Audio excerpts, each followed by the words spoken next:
baby. PseudoKillas, what up? What up? What up? Check.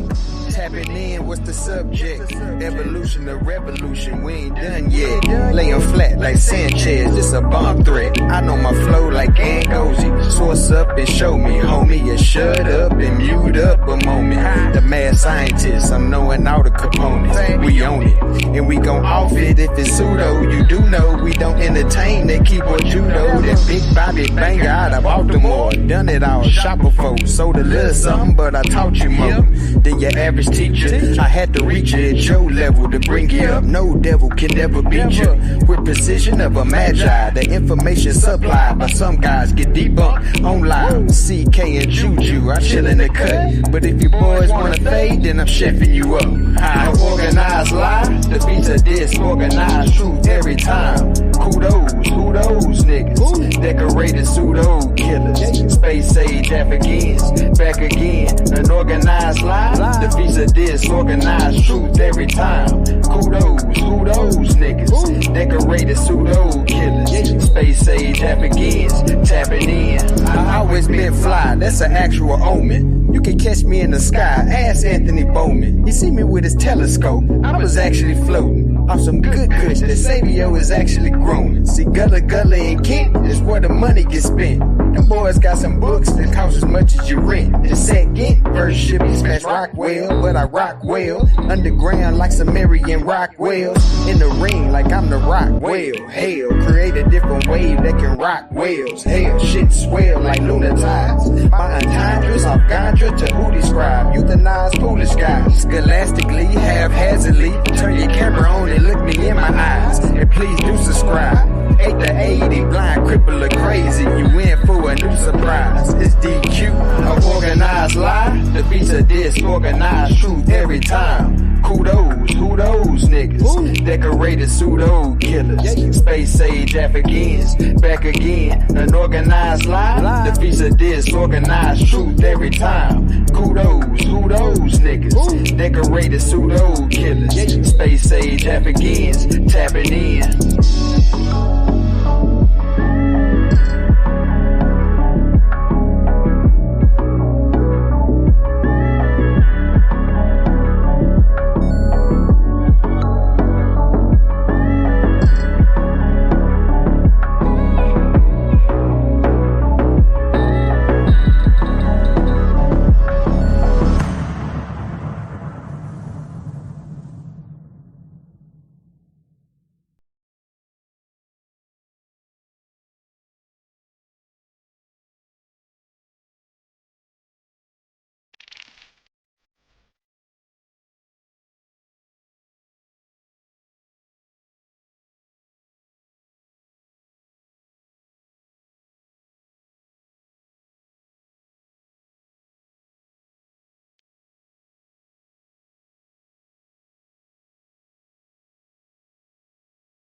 we back at it. We got something new for y'all. But before we get into it, what it do, Marcus? Excuse me, Chilembwe. Holla at the people. And don't worry, I ain't get to fix it, but I will. Please forgive me, fam. What's up? What's up, everyone? This is Chilembwe. Glad to be here. We're gonna bust it up, talk about some of my passions, some of the things that I enjoy to do. Um, you know, I'm big into agriculture, so I'm glad I'm going to share this side. I guess you could say things that I enjoy, things that I like. I'm glad we got some folks in the building. Give me a second, and we'll be ready to go. Yeah, I just want you to say hey now. That's it. That's all you got to do. But take your time. Sorry I can't cam up for y'all. Um, yeah.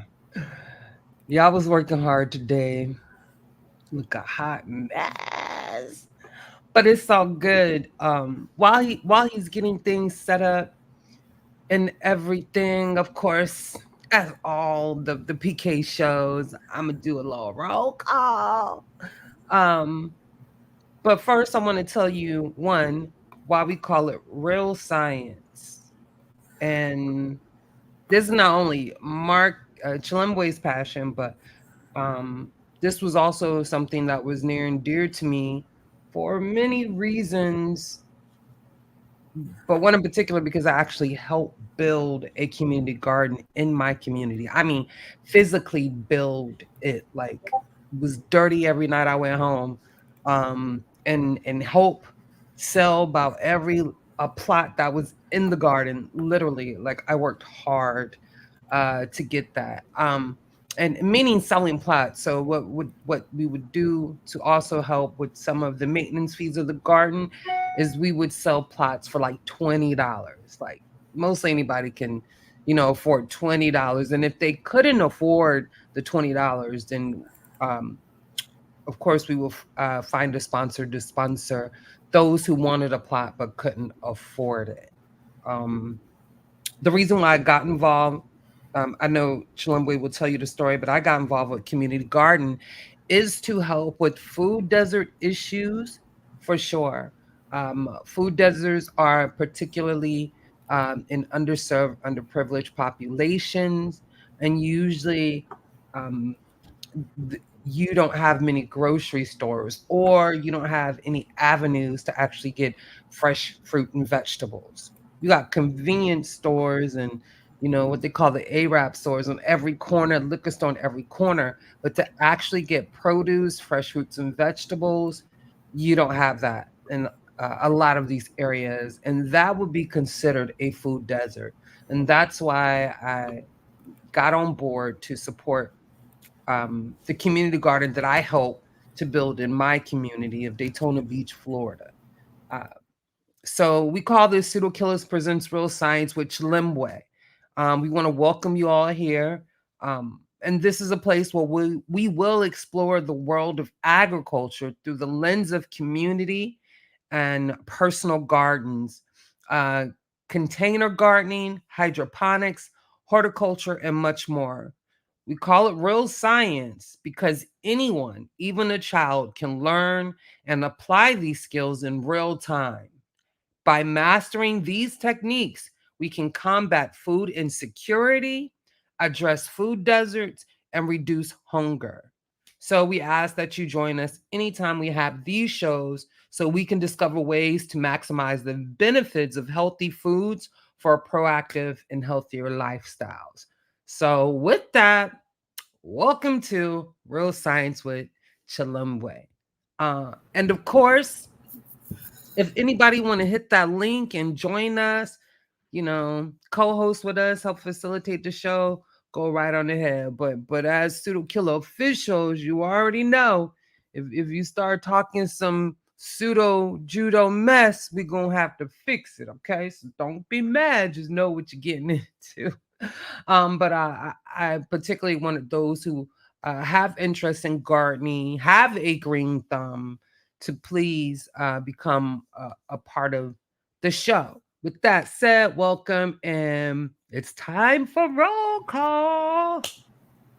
And first up is Taj. What's good, fam? Taj says, welcome to this new edition of PseudoKillas.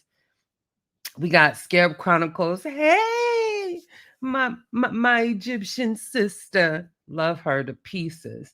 We got Late Show 42. Thank you, fam. I'm glad you're excited for the new topic, and you already know. Let's go. And we got my Gullah Geechee of fam, Cyber Gullah. What going on, fambo? That's how we say it. I be learning. I have to learn the tongue back again. Raymond Bear in the building. Peace to you, fam. Thank you for the support. And of course, Pseudo Killer Official Mac Rob. Thank you. And peace to you, fam. What's up? Hey, Shazmu. We got Vasa, my other brother in the building, the other side of the Gullah family. Thank you for coming and supporting. Gary Hart, you always come out and support, as the others. So I do appreciate you every time. And you supporting the real way too. You know what I'm talking about. Yeah, my sister. My name is Tika. What up, Tika? Thank you, fam. Timmy Turner in the building. What's up, Timmy? Oh, hey, Mari Shy. How you doing, sis? You came back. I'm glad to see you back, sis. Thank you for the support. Who we go? Oh, we got Raheem Hannibal. What's up, fam? How you doing? It's good to have you here. So that completes roll call for now. I just want to advise everybody, make sure you hit that like button, okay? And if you don't mind, please take a few seconds and share the show with at least 3 friends, family members. We try to make our shows kid friendly, meaning we do our best to monitor the type of language we use. But if we slip, I apologize ahead of time to the parents, okay? But yes, if you have, some older children, please feel free to have them join in the conversation and the show, okay? We already got Shezmu that hit the panel, so I'm gonna let Shezmu talk to the people for a few seconds, say hello to y'all. And yeah, go ahead, Shezmu. All right. Yeah, so peace and power to the family. Glad Absolutely. Thank you, fam. to join into a panel that is putting forth some excellent scientific, some knowledge that will benefit the community in a real way. Yeah. Facts. I mean, coming up, back in the day with my grandparents who had gardens, who bought fresh vegetables and went to markets. That is something, to me, that's a lost art. Yes. I should say, we know about Frederick Douglass and we know about the color line of, but then I was always a proponent of the Tuskegee culture, or the Tuskegee University from Frederick Washington, Mm-hmm. who taught us to do for self, whether it was agriculture or whether, uh, you know, uh, like science with maybe not totally, because back then we weren't allowed to become physicians, but we had the opportunity to work on dogs and cats and be a veterinarian. But Mm-hmm. as far as farming and being able to sustain ourselves and have land, it seems like we've given up that opportunity to buy land and to farm and to get our hands dirty and to eat fresh foods. We've been eating processed foods and other foods from these fast food restaurants, and that stuff is not healthy. And to hear a show based on gardening is awesome. But to hear that you from Daytona, I don't know how you gonna grow something, but no, I know this hydroponics and What you mean? Because we got what they call that sugar sand, that white sugar sand. Because we're near the beach. Is that what you're talking about? yes, But yes. see, but that's the thing. So that For Teach me. one, when I did the community garden, I worked with a garden master, and I hope Chilembwe talks about that. But there's ways to, um, well, what I do know for sure is container gardening is a good way, and then you can do plot gardening. Okay, so and there, all the areas in like Daytona Beach or Ormond are not like sandy. There are some we got like marshlands and swamplands too. So there are some areas of, with fresh water. There are some areas that have fertile like silt, like that's good for growing. But those areas that don't, then there's ways you can, help out the ground, or you just do plot gardening. You feel me? So there's so many different techniques. So there really isn't any issue to gardening or producing food. Um, Marcus is ready, so I'm gonna give it to him in a minute. Marcus, give me one more minute. But when I did the community garden, and I actually met a gentleman, and he had these containers. So in our community garden, we had plots, we had hydroponics, and then we had these smaller containers. The containers in our community garden, he also used, I think he sent them to Africa or Asia. I can't remember. This has been about 6-7 years ago, but he sent them to Africa or Asia, where it was famine, the land was dry, and used those, to grow different fruits and vegetables for the people, but in the container, because that way, the soil can keep the nutrients and different things like that. But there's some more science to that. I may not be that well versed, but we can talk about that some more in future shows. I know that Mark is going to speak on a few things, but we just wanted this to be an introductory show to let people know that we do have this show in the PseudoKillas lineup, and that everyone who is interested in this topic is welcome. We're not going to participate in the conflict community. We're not going to be adversarial, and we're not going to be exclusionary. No matter what our personal feelings are, we want this place for everybody to come and commune and talk about this, and maybe take some information that you can, apply at your own home, your own church, your own community center, within your community in some fashion and form. And I like, Shesmu, that you brung up Tuskegee, because, Booker T. Washington did urge agricultural and mechanics and different things like that, those spaces that we were allowed in. And that's why you have these HBCUs that have, the tech or agriculture and technical institutes behind them, like Alabama A&T. Florida A&M is not considered HBCU as a public university, but it is HBCU.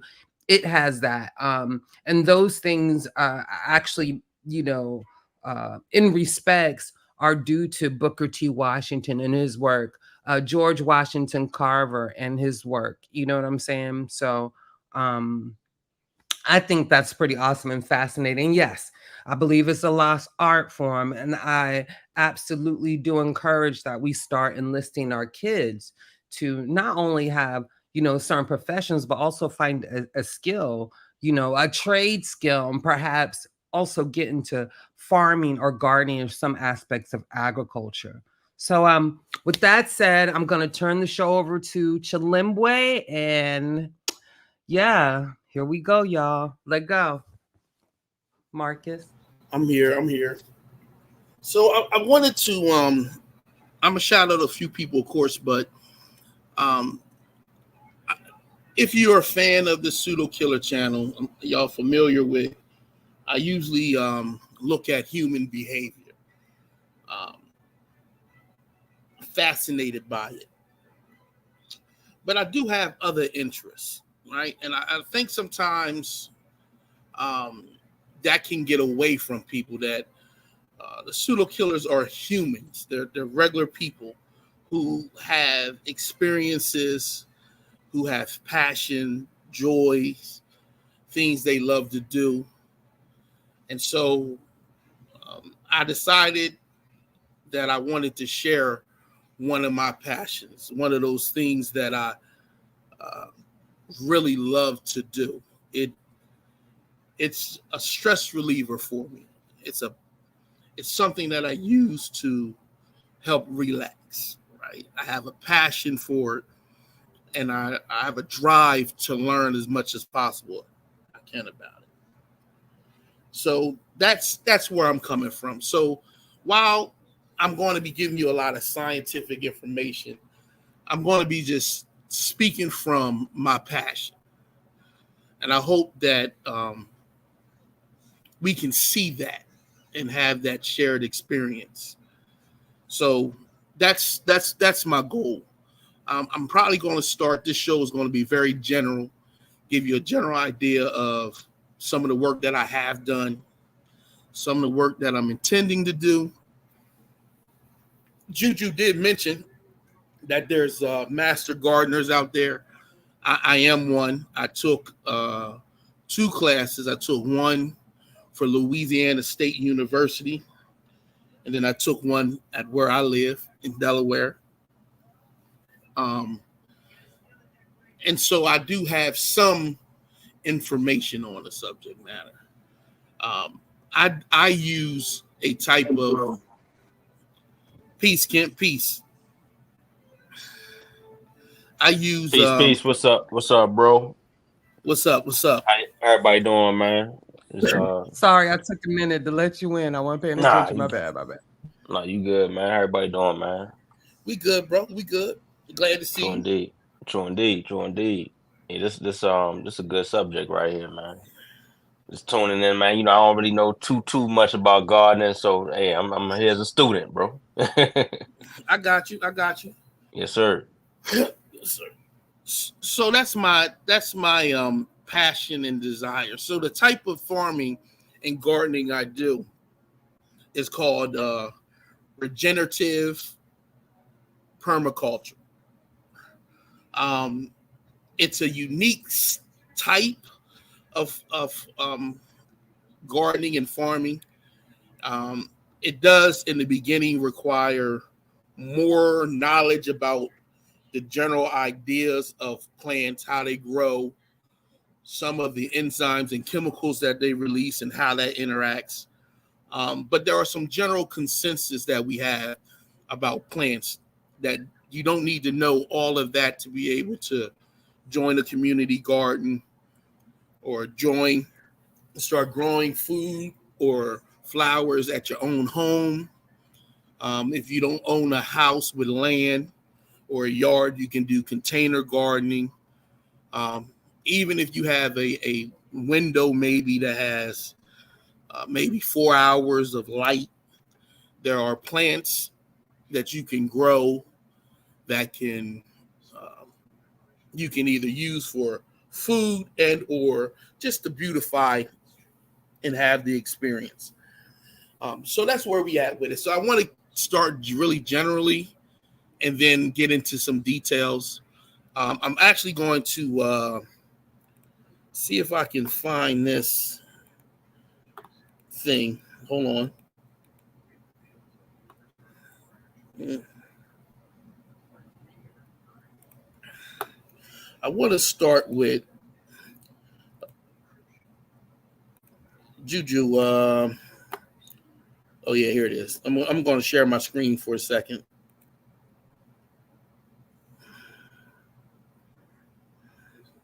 Okay, it's not sharing. Thank you. Okay. So this is just general definitions and ideas of what we're talking about. We'll start with botany, and we'll move to a few other ones, and then we'll get into permaculture. Then I got some books that you may want to look at if you wanted to really learn and read, and then I'll get into some of the things that I've done. I'm gonna see if I can load up more pictures so that everyone can see some of my own plants and growth that I've done. And some of the methods and techniques that I learned.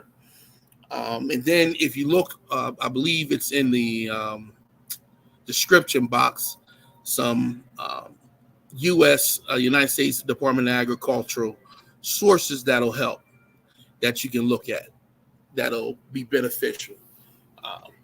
So this is botany. Botany is called plant size. You can see this is just wiki. Plant biology. it's the overall science of plant life. Has a rich history. Humans have been growing plants for quite a long time. It may not have been as we see agriculture today, but there are evidence that they were off and on doing and using plants in unique ways, which is fascinating. They have evidence of other animals using plants in unique ways as well, or the byproducts of plants. So you look at chimps; they're able to take sticks and use it to get out grubs. They use sticks in other ways. They take it, crack rocks with it. Crack fruits with it and all like that. It's a fundamental part of evolution and how we view the world. So botany is a general sense the biology part of gardening. So if you wanted to learn more about biology and plant life, you would look at courses and classes in botany. This is horticulture. This is something different. It's the business of cultivating and using plants to improve human life. So in some cases, horticultural societies attempt to preserve biological plant life forms. They use these techniques and methods to try to get the best out of a plant. George Washington Carver studied botany. He mastered horticulture. And so he was able to take plants and get the good out of them and use them to help benefit society. So that's another type of thing. You can take classes on that. Agriculture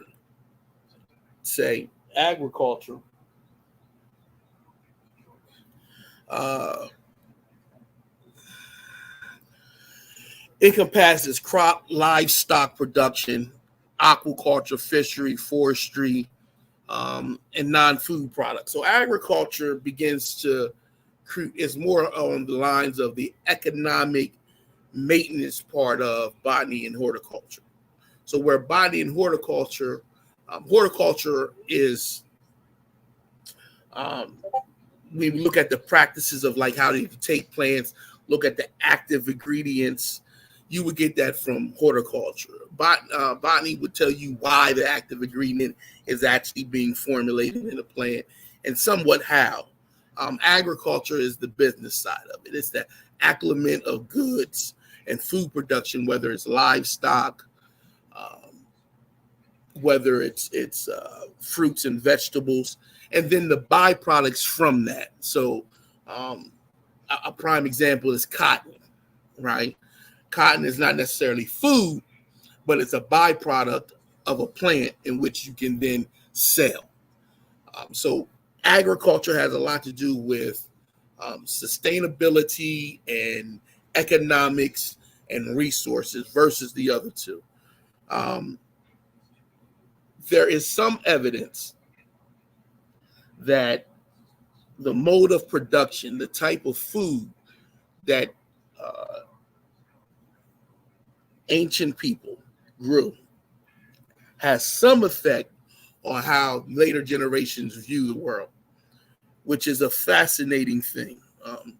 So in this sense, if your family grew rice as a cultural sustainability, you had a more likely chance of being egalitarian in your actions, less individualistic, you could say.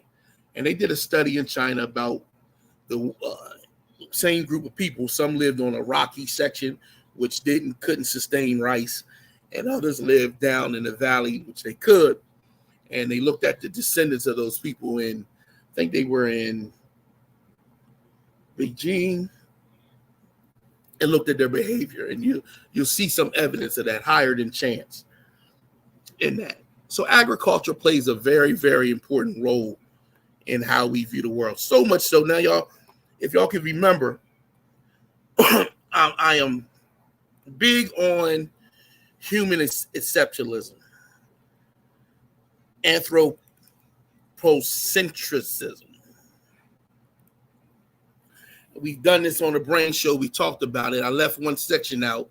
Now I'm going to go to that section so you can see something.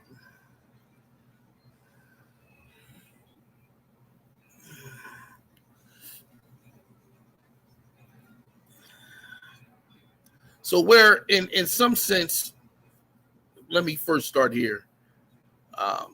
Environmental philosophers, you could say, believe that this was a anthropocentrism was a fundamental part of how people view the world, right? They took it to be that this was an idea that all humans equally shared, that they had this hierarchy and they were, in essence, the purpose of life, sense of self and identities, right?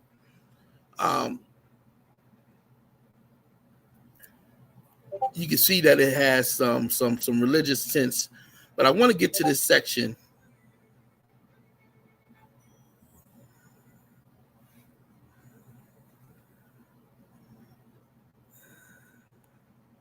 So here it is right here. So this section right here, I'm going to read this so you can see what I mean. The notion that anthropocentric thinking is innate in human characteristics has been challenged by a study of American children raised in urban environments, among whom it appears to emerge at the ages of 3 to 5 years as an acquired perspective. Children recourse of anthropocentric thinking seems to vary with their experience of nature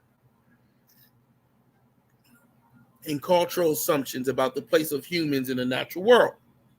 For example, whereas young children who kept goldfish were found to think of frogs as being more goldfish-like, others tended to think frogs in terms of humans.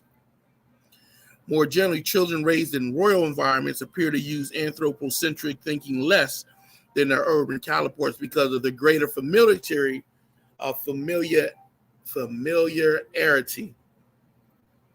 with different species of animal planes. Studies involving children from some indigenous peoples of America have found little use of anthropocentric thinking. A study of children among the Wichi people of South America showed a tendency to think of living organisms in terms of their perceived taxonomic similarity, ecological considerations, and animistic tradition, resulting in much less anthropocentric view of the natural world than is experienced by children in Western society. So basically what they found was that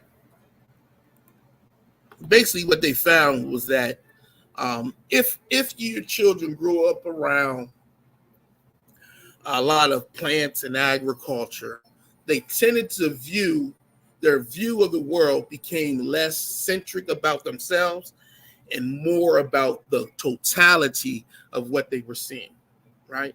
And so we're learning now, we have the studies, and then as we progress in this show, we'll get into them, that urban spaces that create green, safe environments tend to have less aggression, tend to have more community-minded centeredness, and they tend to be less selfish in some of their tendencies and behavior. When we look at community garden specific, we also see a wide range of cognitive abilities.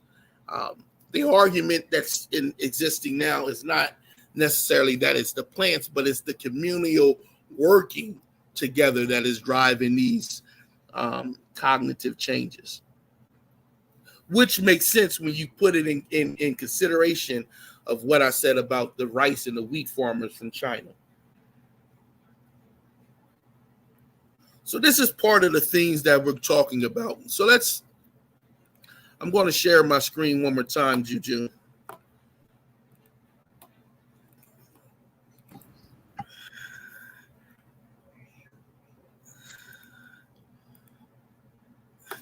So this is the type of farming that I tend to do, or at least gardening that I tend to do.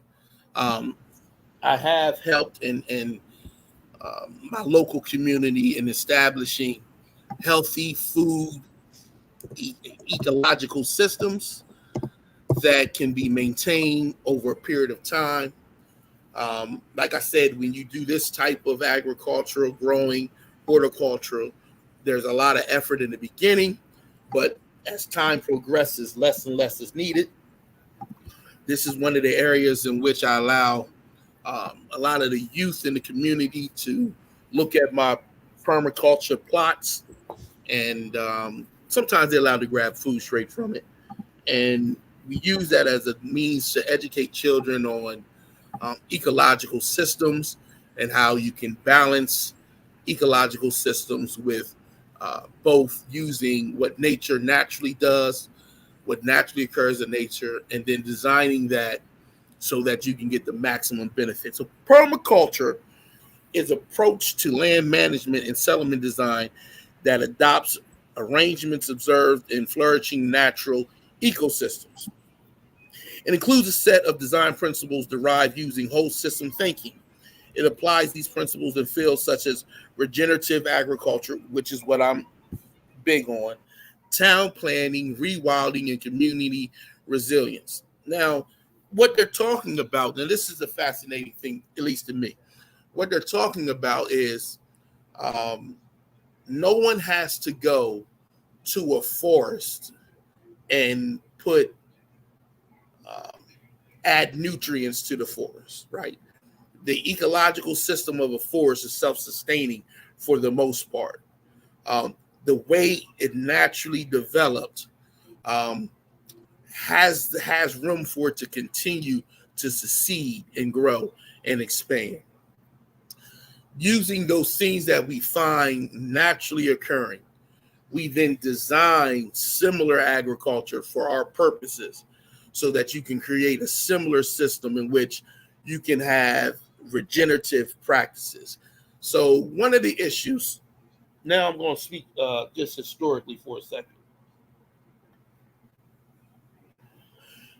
One of the issues that developed across time is we moved from a wild preservation of agriculture, of using what naturally occurred and molding it so that we can use it effectively.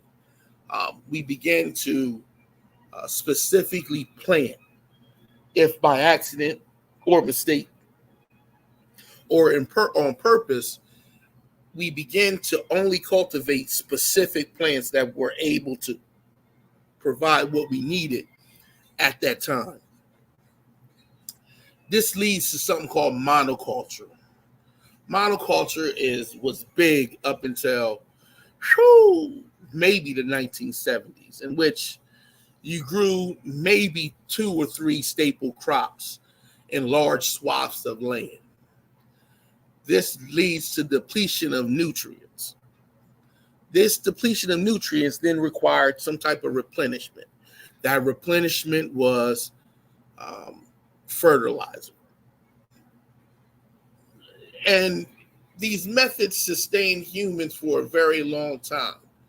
And so it's not necessarily wrong, but we're now coming to, and I say we, I'm talking about those who are in the agro business, that model is unsustainable because you need more and more of these inputs to sustain those high level yields. Okay. But the downfall of that is that this then leads to other contaminants in other areas. It leads to the need for higher quantities of pesticides and herbicides. It has an effect on the ecological system, on insects and other animals who need the variety of plants to survive. It also cuts down on the nutritional value of the plants. And when we get into more details, I can explain what's going on in that reference, right? Good stuff. Yeah. So this is what happens. During the turn of the end of the 19th century to the mid 20th century, the Midwest was pounded with dust bowls, right? That is the top soil ground being dust, and it just blows up into one side when the winds come in. This is a result, as we know, of uh, uh, Great Depression too, right? monoculture. Oh. Right? This idea of growing just corn. I love. He was on here. He was talking about the Tuskegee model. I am 100% for the Tuskegee model. George Washington Carver recognized this problem. So, cotton, corn are heavy feeders. Heavy feeders tend to draw a lot of NPK out, mainly in nitrogen. What's out NPK? of the ground. Yeah, nitrogen, potassium, right, and phosphorus. Okay, so I should tell y'all about that, right? NPK is what they call the major nutrients. They are the nutrients that plants need the most of, right? Based on the tendency of humans to hierarchy things. That's why compost is good, because I think tie in all those. It ends up replenishing these, but there's right. So this is so that's what it is, NPK. So when you buy fertilizer, you'll see something like 5, 10, 5. That's what they're talking about. That's the 5 is 5% nitrogen, 10% potassium, and 5% calcium. Phosphorus. And so you'll see those three numbers that represents NPK. Then when you turn over the back, they'll start breaking down what they call micronutrients. And then there are minuscule nutrients that you also need. When we get into details, I'll start naming things like boron and zinc and what the plants use them for. But it's a principle of agro business that we're getting to today. And that is that monoculture, growing one plant or two plants throughout a season, is unsustainable. It's unsustainable because the damage done is unmanageable. So if you ever hear them talk about Florida and they talk about the blue-green algae that's growing, or you go down to the Chesapeake Bay and you look at the edges of the bay, you'll see this dark green algae. These are byproducts of producing high quantity fertilizer on monoculture crops, and then runoff takes it into the ocean. Then that algae takes the NPK and grows outrageous.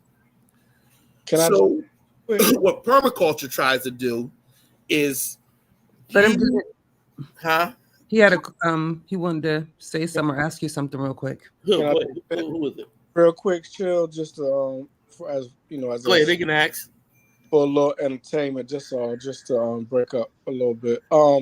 Man, you breaking it down, the nitrogen, the NPKs. I can't even keep my grass. I've been trying to figure out how to put down some of that science to keep my grass looking flush and beautiful. I can't even get the weeds out of mine. But when you talk about Chesapeake, you in my area, you in my home now. But go ahead and keep going, man. That's great. Before you go, though, you have a question. If you want to address that, please. Yeah, go ahead. Where's it at? I can't see it. Do you deal with soil food web? Yes. So if you look, that's the regenerative. So the soil food web is the regenerative part. So you could be a permaculturist and you don't have to really deal with the food web, the soil food web. But if you use permaculture and regenerative farming together, then you're dealing with not only the plant part above the soil, but also managing the below the soil. And that's another thing that monoculture caused a problem in. And that, all right, I'm gonna say it this way. So it's cakes. Let's just say we'll use desserts as an example, right? In Mhm. order to make a dessert, you need protein, You need some right? fats, some sugars. You need some sugars, Yeah. right? Mm-hmm. And then you need a carb, flour, Mm-hmm. right? Now you can do all different types of cakes and cookies with that basic principle: eggs, milk, proteins, carbs, fats. You see how you begin to blend these together. You can do all types of things. You can make pies, you can make cakes, you can make donuts. Nevertheless, it's still based in this simple thing that these three chemicals are needed. When you look at the soil food web, you are manipulating those same principal chemicals through plant root systems that will then feed fungi and bacteria. So a prime example, I'm glad you brought it up because I actually have some for it. Juju, share my screen, please. Before you do that, John Nick said, I'm a soil nerd. The same symbiotic relationship we have with plants above ground needs to be going on in the soil. It's about microbes in the soil. Yes. So when you talk about microbes in the soil, you're talking about nematodes and things like that. That is part of the soil food web. So nematodes eat bacteria, they eat fungi at times, and then those nematodes take those harsh chemicals, digest them, release them, so the plant can use it. A prime example of that is something similar to like aquaponics, right? Mm-hmm. That's what the soil web. Then those nematodes get eaten by larger creatures who then do the same thing. And you create this regenerative practice over and over and over again. And so that's how that practice works. So y'all saying the same thing about the soil food web and talking about changing dirt to soil, right? So I talked about the dust bowls. The dust bowls, that's what they're talking about. Dust bowls happen when you have dirt. You're less likely to get it when you have soil. Soil requires infiltration of fluids that stops runoff. You have infiltration of fluid, runoff. You have sequestration of carbon that helps with global warming. Look at the green wall in Africa. That's what they're talking about. And then in that process, you have a regenerative practice in which sand, silt, and clay gets broken down by these fungi and bacteria. Those release macro, micro, and minuscule nutrients. The fungi and bacteria uses that to create shell bodies to flourish and spread. Nematodes eat them. Protozoa comes in behind it, eats the nematodes, and you get this great process that's able to generate the nutrients you need without having to use as much fertilizer. Now, there is a debate whether that process is enough for food sustainability in the system we have now. That's a great question, because I hate to say it, but humans, once they get used to whatever they have, they don't want to change. And so one of the struggles with that type of agriculture is you have to move to seasonal crops. So I'm in the Northeast. I can only have strawberries through this time. Come January, I'm going to want some goddamn strawberries. I have to find a way to keep that system going for a long enough time. So that's part of the issues. But if you remember, I'm trying to keep it general. I mean, I can get into some great details, but I'm trying to keep it as general as possible because it's the first one, and we can definitely get into details. But I appreciate your questions. Keep asking them. You'll help me. Yeah. Help. Yeah, because this is Professor Chilembwe, y'all. Boy, he will get into it. It would be super technical, but guess what? It would be accurate science, like he knows what he's talking about. And those who deal with gardening as he does, or community gardens, or in any capacity, like I'm reading the chat, and I definitely see you all are following along. Um, so yeah, feel free to join the panel and add to the conversation if you so choose to. Do not be scared. We want to make this inclusive, and we definitely want to make it interactive, because we know that some of these subjects can be daunting, right? They're not exciting, but life is exciting, and living a good life is even more exciting without any L's like diabetes, high blood pressure, being amputated because you can't control your sugar and different things like that. So we're doing the show for a lot of reasons, and understand that. Go ahead. I have a question before we continue. Go ahead. Okay. Professor Chilembwe. Whoa. He's not a professor for real. I'm not a professor, beloved. I'm not an expert. This is just my passion. No, I say that. That's a joke between me and him. Y'all don't repeat that because you sound like a professor, you and do. I accept you as a professor because, believe it or not, when it comes to the science of I'm farming, sorry. once you know, because actually the environment teaches you, it's like a class in itself.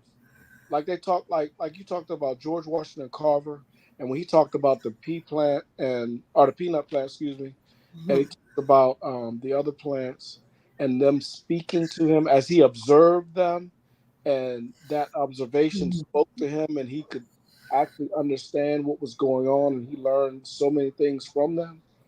And if you've been doing this for a while, then you're a master teacher when it comes to this farming. No, he's a master gardener though, so that's even better, right? I mean, he's actually a master gardener, and that is the thing. And maybe we'll talk about it on another show. But to me, farming and gardening is synonymous. It is, right? It's just on a lower scale. If he had 200 acres, almost guarantee that he could get a combine, large tractor, plow it up, fertilize it correctly, and plant fields and alternate fields to where there's a field of plants that replenish the nutrient. I don't want to go into that, but I just wanted to say I appreciate what's going on, and I wanted to say I remember, since you talked about the Chesapeake area, Route 50, Eastern Shore. I remember my grandmother. We used to stop on the side of the road, and she could actually spot wintercress and watercress. Do you think that that's still a thing? Is that do you think those plants, those greens, still grow out there where you could stop on the side of the road and grab that and take it home and boil it and eat it, just like that? I'm not sure if that would be plausible today. There's a lot of one of the things that changed is that there's more people, there's more cars, there's more trash, there's more contaminants floating around. Are they still growing there? Yes, because lands have seed banks, which is seeds. Plants go through their cycle. They drop seeds. Sometimes birds pick them up and spread them around or whatever. But generally, those seeds sit in the soil dormant. When seasons get right, when the environment's right, they can bloom. So sometimes you can read an article where they say they thought this plant no longer existed and it's growing again. More than likely, that came from the seed bank. So, do they still exist on the side of the road? Most likely. Would I eat it off the side of the road? I doubt it now. It's just been so much contaminants and pollutants, right? So let's say you wanted to start gardening at your house, right? You would have to get a soil sample. I would encourage you to get a soil sample. If you live in an area that was red line, I would say it's mandatory to get a soil sample. If you don't know what they did on redlining and why you would need to have a soil sample sent, we're going to talk about that soon. You would send it to your county extension office, contact them, say you want to start gardening in ground, you would like to get a soil sample done. Sometimes some counties do it for free, a general test. Some don't because they don't have the equipment. They have to send it out, but it's at a reduced price if you live within that county. That's part of the land grants that you get from the United States Department of Agriculture. You will find that it has a lot of hard metals in the ground now. If you ever seen the pill bugs, they're called roly-polies. They're able to take those hard metals, but it takes a period of time. So can you do it? Probably. Should you do it? I'm not sure, man. I'm be honest with you. It's a lot of contaminants now in the soils that we deal with. It just is. But wintercress and watercress are great greens. And if you do permaculture, you definitely want to grow them at level 3. So, yeah. My grandmom, she used to live on Route 13 in Delaware, and it was nothing but farms. And she could walk from her backyard and pick all types of stuff, okra and asparagus, and they just ate it and did what they did. No doubt. I went to high school at Cesar Rodney. So if you know Camden, Wyoming, it's right off of 13. Yeah. I'm in Wilmington. I know what it is. Right up by Philly. We jump across exactly. And go to Penns Grove, New Jersey, Philly. And then I would say you're absolutely right as far as the contaminants, because the runoff, it started with the pesticides. It started with, now we got pollution in the water, the air, even with the acid rain. And you're right on point as far as whether could you and should you.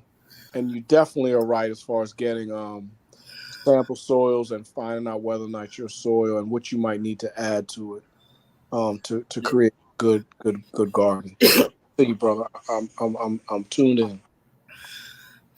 Yeah. Can you share my screen, Juju? So this is I'm glad you brought that up, because this is one of those things that we talk about. So we talked about George Washington Carver, brought him up quickly, talked about peanuts. Well, now we're going to we talked about permaculture. So now I'm going to give you a prime example of what I mean by being able to incorporate what we understand about plants today and use certain practices to help alleviate some of the problems, right? Legumes are a specific plant. They're a type of plant that are very, very fascinating in that they have a symbiotic relationship with a type of bacteria. That symbiotic bacteria creates something called nitrogen secretion. Now, legumes happen to be things like peanuts, field peas, beans. When we look at some ancient American agricultural practices, one such said practice was something called Three Sisters. The Three Sisters were a group of crops that they would grow together to help maintain each one of those individual plants. So at the highest level, you would grow maize or corn. Corn is a heavy feeder, takes a lot of nitrogen. They would also grow legumes, types of beans, right? Beans does this right here. Doop, doop, doop, doop, doop. Nitrogen fixation. You read that. Many legumes contain a symbiotic bacteria called rhizobium. There's another name for it. It's very unique.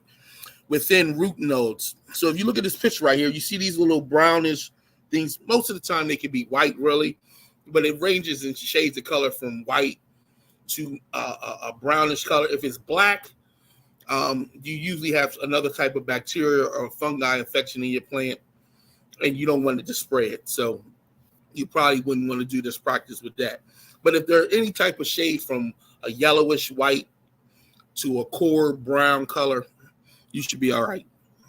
Belonging to within root nodules of their root systems. These bacteria have a special ability of fixing nitrogen from the atmosphere, molecular nitrogen into ammonia, NH3. The chemical reaction is to give you all that. Then ammonia is converted into ammonia 4, which is usable by plants. So if you ever look at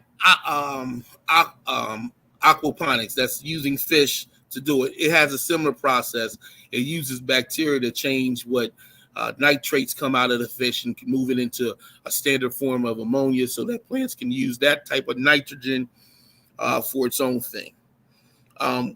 So what happens is, you read this section right here, when legume plants dies in the field following harvest, all of its remaining nitrogen by composting, decomposing, it releases that nitrogen back into the soil, right? Incorporated into amino acids inside the remaining plant parts and released back into the soil. In the soil, amino acids are converted into nitrates, making the nitrogen available to other plants, thereby serving as a fertilizer for future crops. So when George Washington Carver was down in Tuskegee, they had a problem. They grew a lot of cotton, which was a heavy feeder, and it depleted the soil. You are a farmer, you are trying to eliminate input. You don't want to have to spend a lot of money on fertilizer, because then that cuts into your yield products. That means if I have to spend a lot of money to get it, when I go to sell my produce, my profit margin is smaller. Sometimes you take a loss if you have a loss of crop. Because your inputs are high, then the possibility you maximizing your profit is very slim. So in some monocultures in the Carolinas, depending on the price of corn at the time, you know, they're making maybe $3 to $8 off a bushel of corn. That's pennies to the dollar. And the reason why is because they had to buy so much fertilizer to get the corn to that point. And what's going on is you need more and more fertilizer, and their expenses keep going up, and you can see a cycle developing in which farmers are some of the most poorest individuals in the country. Marcus. Yes. Jay Price said, thoughts on seaweed-based products adding resiliency to plants? So you have to be careful with adding seaweed. You want to make sure that you are clear on what's in the seaweed, because again, seaweed, sea pollutants in the ocean. You may be introducing what is that chemical called? They used to use it in thermometers. Fish have it in their body. Mercury. So you have to be careful about the seaweed, because some seaweeds in certain areas carry mercury. So you can just use from either you get it from, don't buy it just off of Amazon. What about buy it from a reputable place that like checks what's farms or something like that? You know, they have like the, or is that just for sea moss? Maybe I'm mixing. Well, you could go to like Baker's Creek. It's a go to area stores or businesses that pride themselves on regenerative farming practices. Don't just buy seaweed off of Amazon, because you don't know what you're getting. You may be bringing in more contaminants than what is needed, than what you want to do. If you want to know some methods, what you can do is look for plants that they classify as scavenger plants. You can use them after you get your soil test done. A great example is comfrey, right? Comfrey has a type of root system that's even able to at times penetrate clay. You use comfrey, it takes nutrients in those lower levels of soil, draw them up into the leaves, and then you chop it down, and then you can either chop and drop, which is chop it and leave it as a ground cover, or you can compost it by putting it in maybe like a worm compost. I have a worm compost at the place where I'm at now, and you can take that worm compost, put it in there, and then the worms will cycle that nutrients through, and then you can use that as a type of fertilizer later on. I have a comment here by Trees, and they were adding to the seaweed question or comment, and it says Algus Organics states that their patented enzymo hybrid fermentation process removes heavy metals like arsenic, cadmium, mercury, and lead from the seaweed extract. Okay, so he's saying that's one of the companies that they're talking about it, that they remove the heavy metals and arsenic from the seaweed extract. And mercury. Well, they're organic, so they're probably going to be practicing the same type of thing that I'm talking about. So yeah, that's what I mean. So Trees, you could I don't know that company myself, but based on what you said, then yeah, that's the type of place you would want to get it from though. So that does work. One of the problems is some of the, like Jersey has very little cadmium, I think it is. But some plants need cadmium for their cell body. So that's one of those, micro, very, very minuscule nutrients that you need just to have a healthy plant. So you're absolutely right about that. I don't know that company myself. I use HGC, which is a hydroponic store. That's where I get most of my stuff from. But I haven't bought anything from them in 4 or 5 years, because once I started the regenerative, at the beginning I had more inputs, I had a lot more work to do. But once after my second or third year, I don't buy any inputs for my area now. So that's some of the things that we're talking about. Where'd I stop at? The legumes.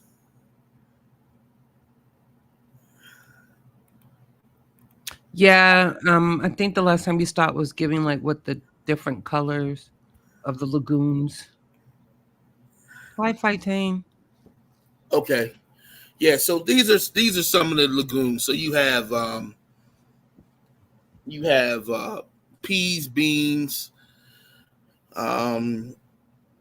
Sometimes you can pull them out and create something they call green manure. That's what I was talking about with the comfrey that you can do. Another great plant that you can do green manure with is yarrow. Yarrow is a perennial. It comes back every year. Each year it gets a little bigger. It's not overly aggressive. You could do that. Now, we was talking about keeping your grass green.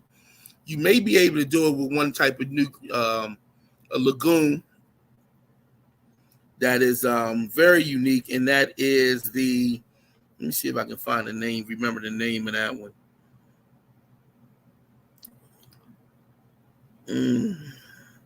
Oh, lentils is also a legume.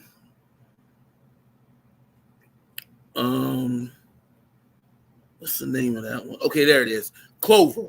So you have a white clover, a red clover, and if you look on it, do you share my screen?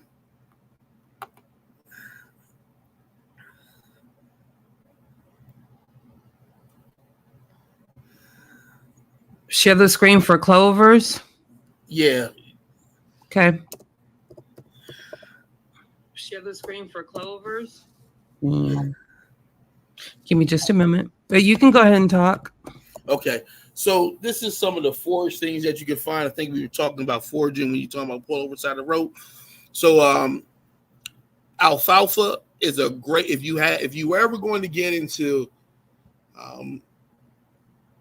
parts of agriculture that have to do with animals, right? Alfalfa is a great plant to grow. It grows mighty fast. It carries a lot of nutrients in it, but more importantly, it's part of the legume family, so it's also suppressor in nitrogen. That's alfalfa.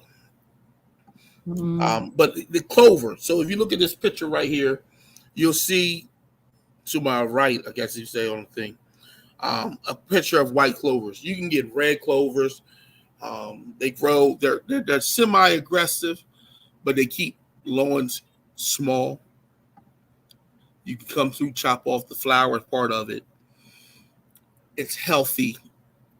It benefits the environment in ways that I can't even begin to describe enough of.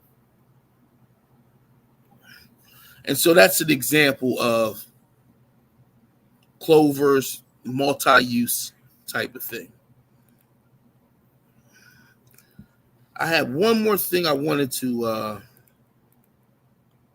show you, and then I'll pass it on and see if we have any more questions.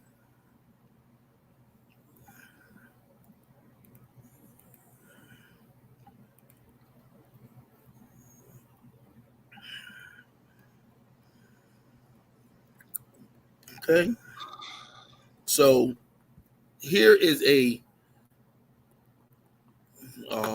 great book. Is my screen sharing, Juju? No.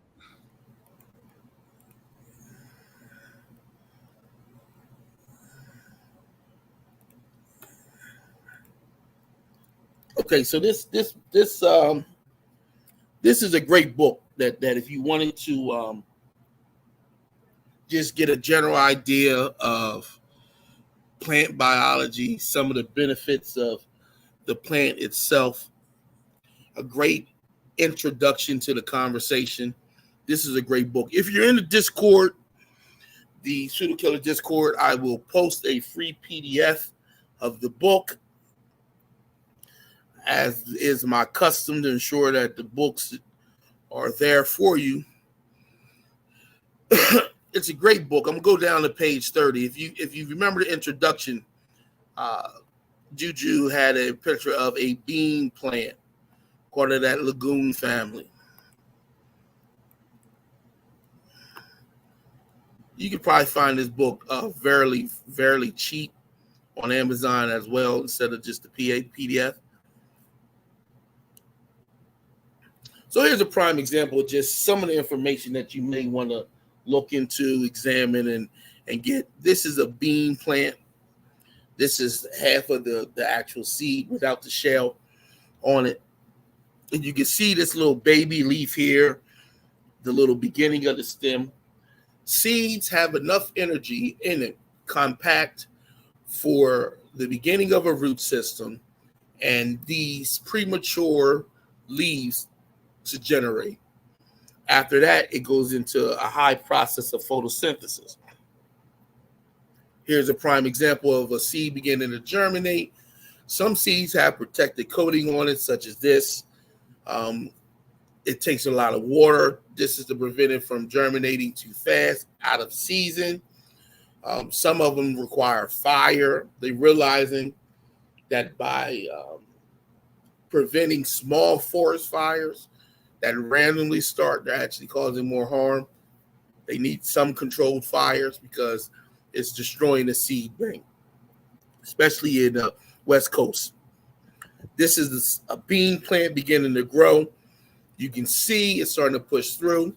If y'all remember my conversation with Logic on free will, I talked about tactic behavior. This is a prime example. There are cells that are sensitive to the gravitation pull of the earth.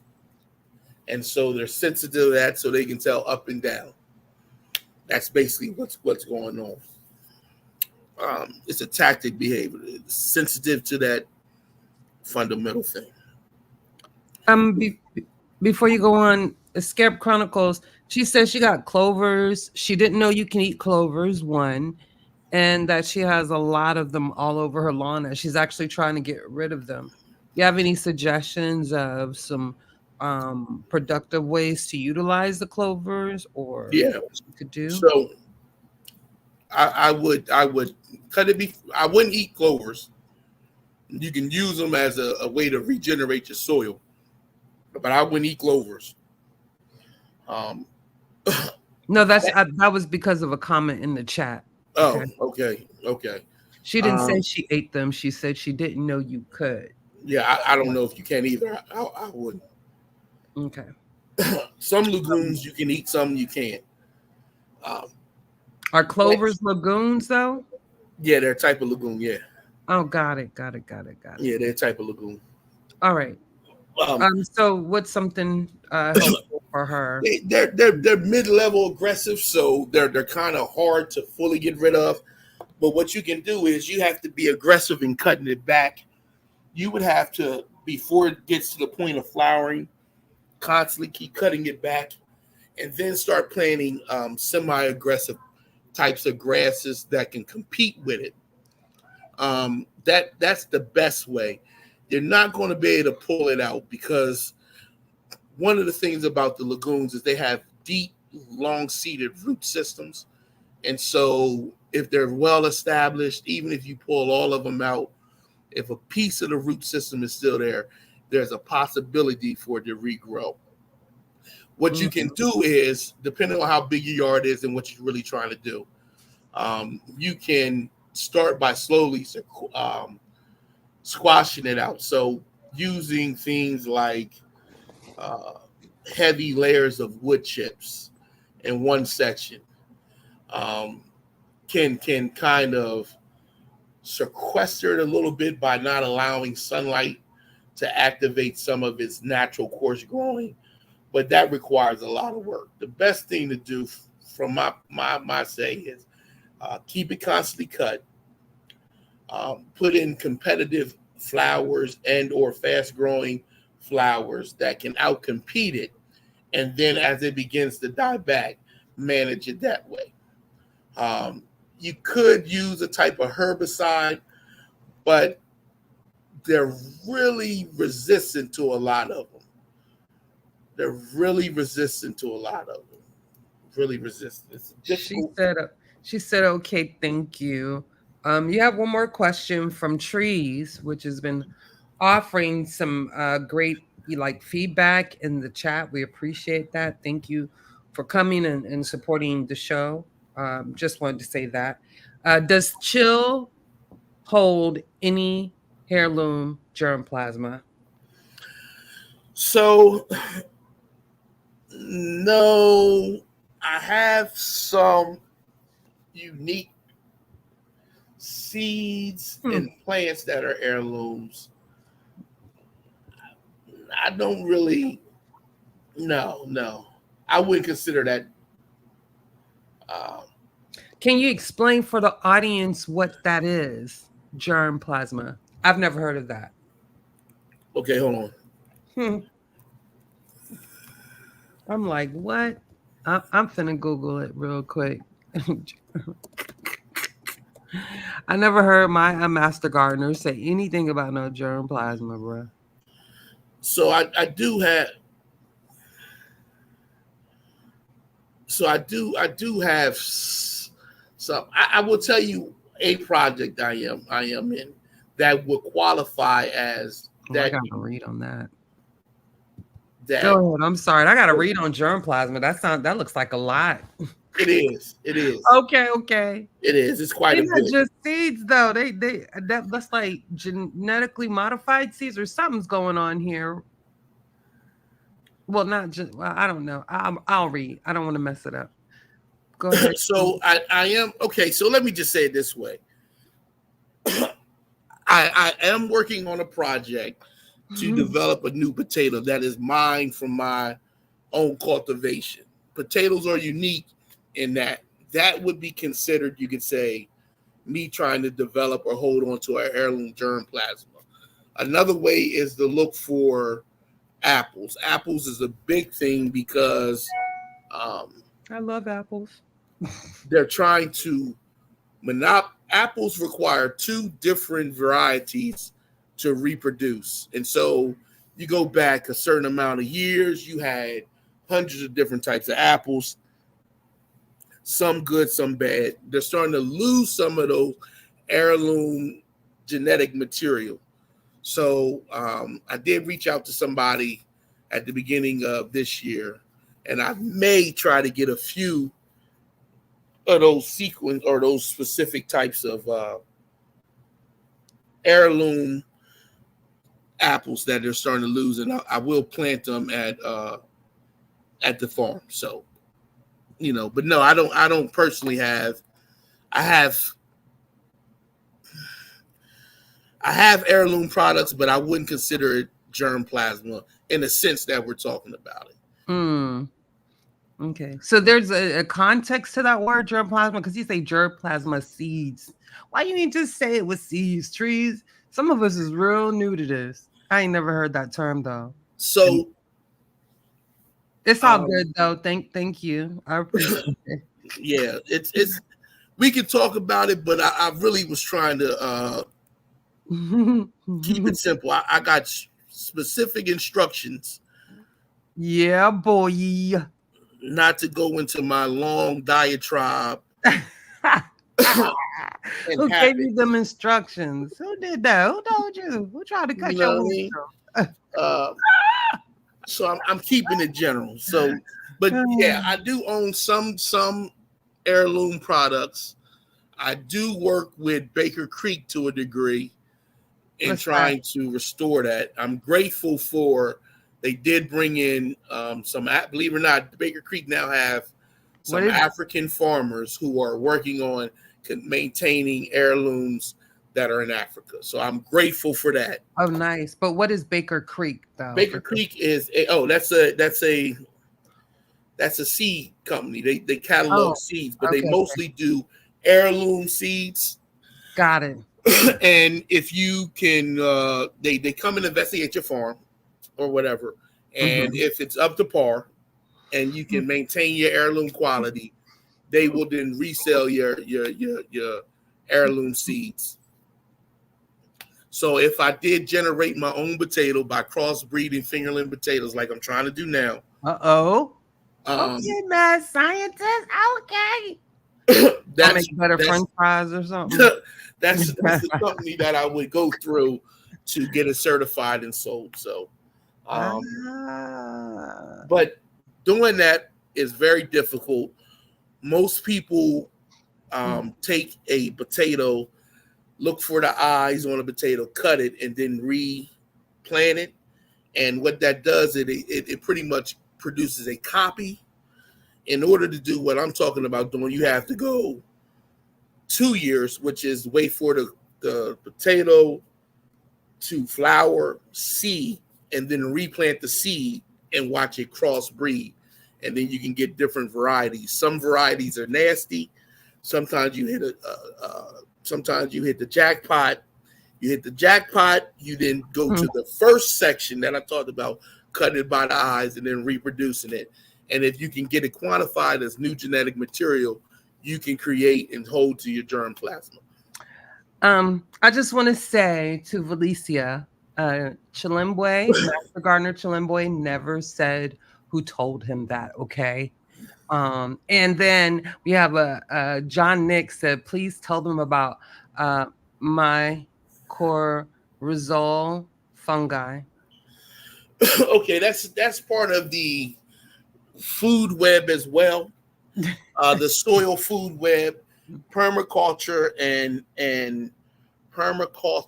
and regenerative farming. They go together. So basically what it is I was talking about how you need those cakes and cookies. Those cake and cookies have a function. It feeds this mycorrhizal fungi. If you ever hear them talk about plants communicating through fungus or plants creating this great network through fungi, this is actually what they're talking about. This type of fungi will there's two types. One that actually encodes itself into the cell, and others that hold on to the roots, you can say, and do it. When we talk about the legume side of it, they do the encoding. They use the plant. They send up types of they change, to, you can say, to a degree, some of the cell function that gives the plant through its leaves to sequester nitrogen, leave it down to the roots, and then that fungi bacteria then builds a shell called a nodule filled with nitrogen. That's one way.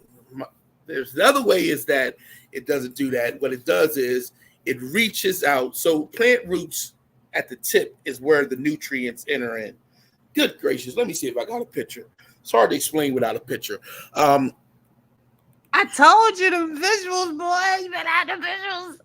What did you want me to find it? I'll go find it for you while you talk and engage. Okay. Yeah. So this fungi extends the root's reach, and so it does this nitrogen nutrient exchange. The plant releases sugars for it, a type of carb for it. It uses this as an energy. It expands out and it returns with more nutrients than the plant roots can get. What ends up happening is it ends up catching with more plants, more plant roots, and it becomes a network of plant roots that is connected through this fungi. And in that way, this fungi is modulating nutrients between the plants. You ever dig deep enough in the forest, this is what you will most likely find. And so that is the workings of what we're talking about. Now, there's some unique things because we hear not all plants use it. That's a fascinating thing. The family of the mustard, the brassica family, do not.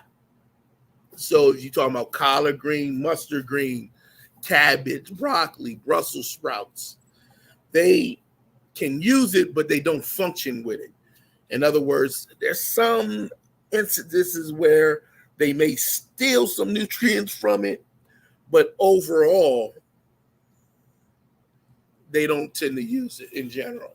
Can you see the picture right there, trying to demonstrate that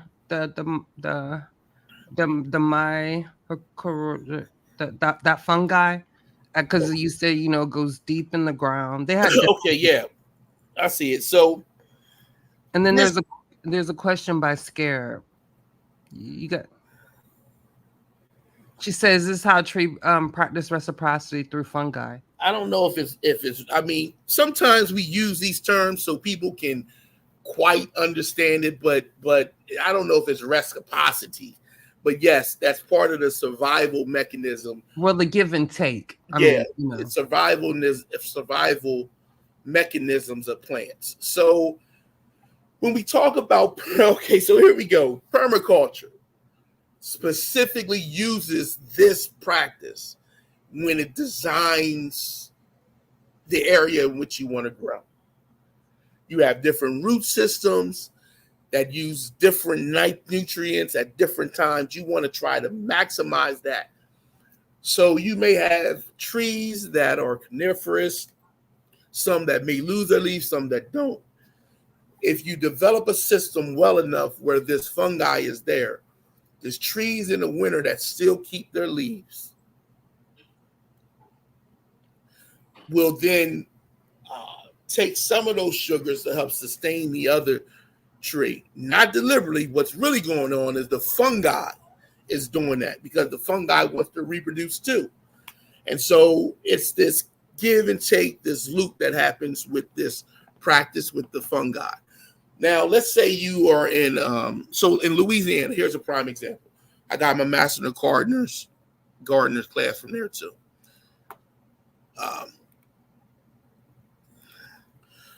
So in Louisiana, they have certain issues. One is salt.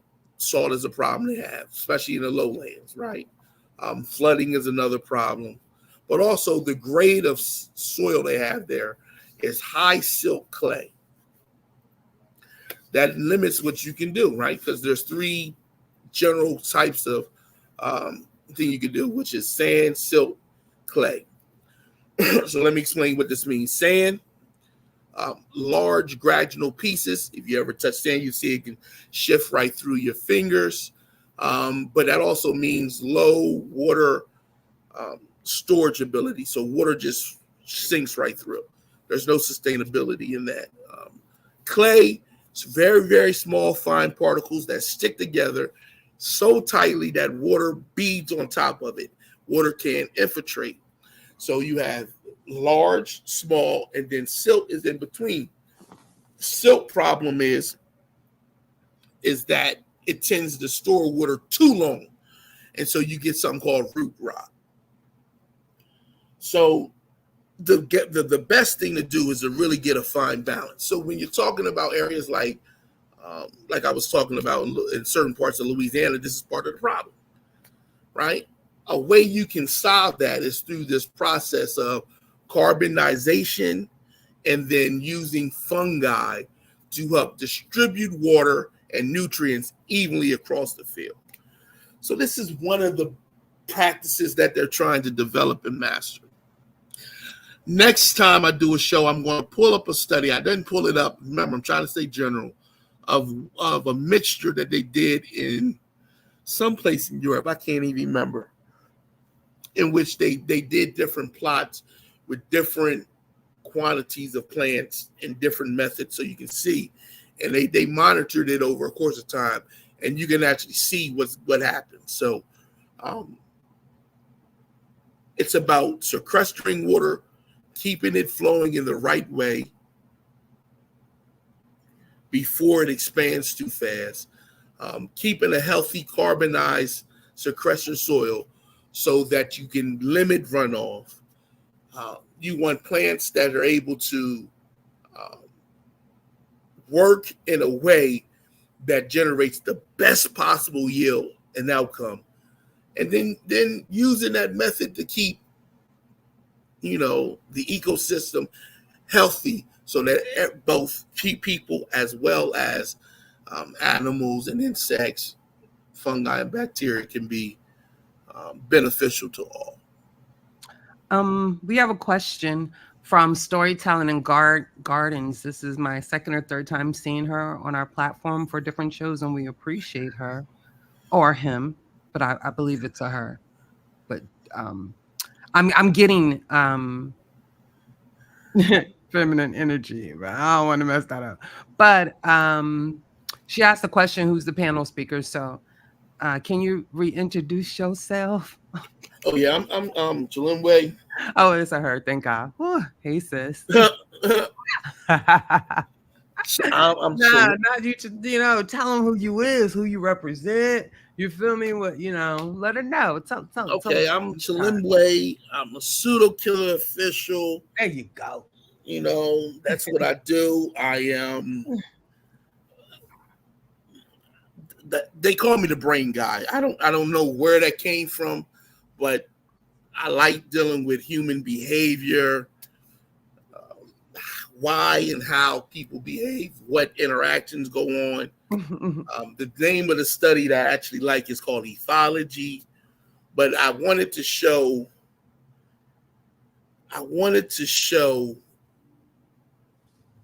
this show is there to show what I'm passionate about, what I enjoy. And so I work in my community doing community gardens. And so that's what I do. That's my peace, my relaxation. I enjoy it. And so I wanted to share some of that experience with the family on this YouTube that have supported the PseudoKillas, that support our shows. And so I'm grateful for those who did have an opportunity to come through. And so that's who I am. I am a PseudoKillas official. So, I do take scientific literacy serious, 100%. But I think that sometimes people forget that we're just human. Because this is what my humanity has expressed and showed where I'm at with it. And so I love agricultural business. I'm concerned about food deserts in my neighborhood and community. Facts. I'm concerned about the health and wellness of my community. I want to ensure that the seniors who have went through such a struggle over the last 50, 60, 70 years have an opportunity to have the best quality food possible. I want children to understand nature, the natural environment. I want them to learn, even if they don't go into ag business, they don't never touch a plant. I want them to be able to see and understand that these things help sustain us, and they're still necessity and needed. When I was, I'll tell y'all something right quick. When I went to high school, I went to a Votech school in Delaware, Howard High School of Technology, and I took a class. My subject matter that I took was environmental technology. That was my passion even during high school. We took this class. I was loving it. They have a competition called the Environthon. They had just brought it into Delaware. I went to that competition and I seen who my competitors was, and they didn't really look like me. And I was concerned about that because food is sustainability. You have to eat. You have to be able to understand the mechanisms of sustainability in neighborhoods and things like that. I did end up winning that competition now, so play if you want. But they shut the program down after 2 years. I worked with horses for the police, believe it or not, in more ag business. Look, that's counterintuitive. Yeah. Wow. I worked with the Amish in my 11th grade year. During the school year, we were down at a place called Calvert Nickel building boats using their technology or their methods. And then during the summer, I was able to go with them and learn their agricultural, to look at their agricultural program and how they grow food. During COVID, Juju, if I see your picture, can you upload it for me? I can't get it from. Yeah. Okay, I'm send it to you. Hold on. I was supposed to have had this. I ain't gonna do that. Yeah, you was, but you know. I got another question for you, but go ahead. I want you to finish engaging with the people about. So I never left farming officially, or agricultural science. I did do some things. I got caught up in some wild stuff for a while, and then came to my senses. I went back into this as a means of just really relaxation and helping my mind focus to a degree, and loving and enjoying it. Became acclimated to the community in which I'm doing it in. Started in the inner city area just by me starting that there. I have a friend. She lived in a couple blocks from my grandma. Long story, but started doing it in her backyard. You know, she didn't have that neighbor. They didn't know each other and stuff. But once I started doing that in the backyard, the neighbors started coming out asking me what I'm doing. I'm talking to them. There was a senior lady at the beginning of COVID who struggled to get to the grocery store. So I took her some of my salad mix that I grew, the cucumbers, go there, sit with her straight from the garden. And what I seen develop out of that was a sense of community, right? Where they started speaking to each other, started talking to each other. And it may not have been the plants itself that done it, It may not have been done that specifically, but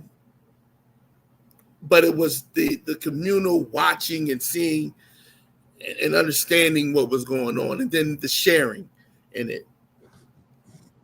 And so in that sense, I became even more passionate about it. And so I moved from that area. She still did it for a while.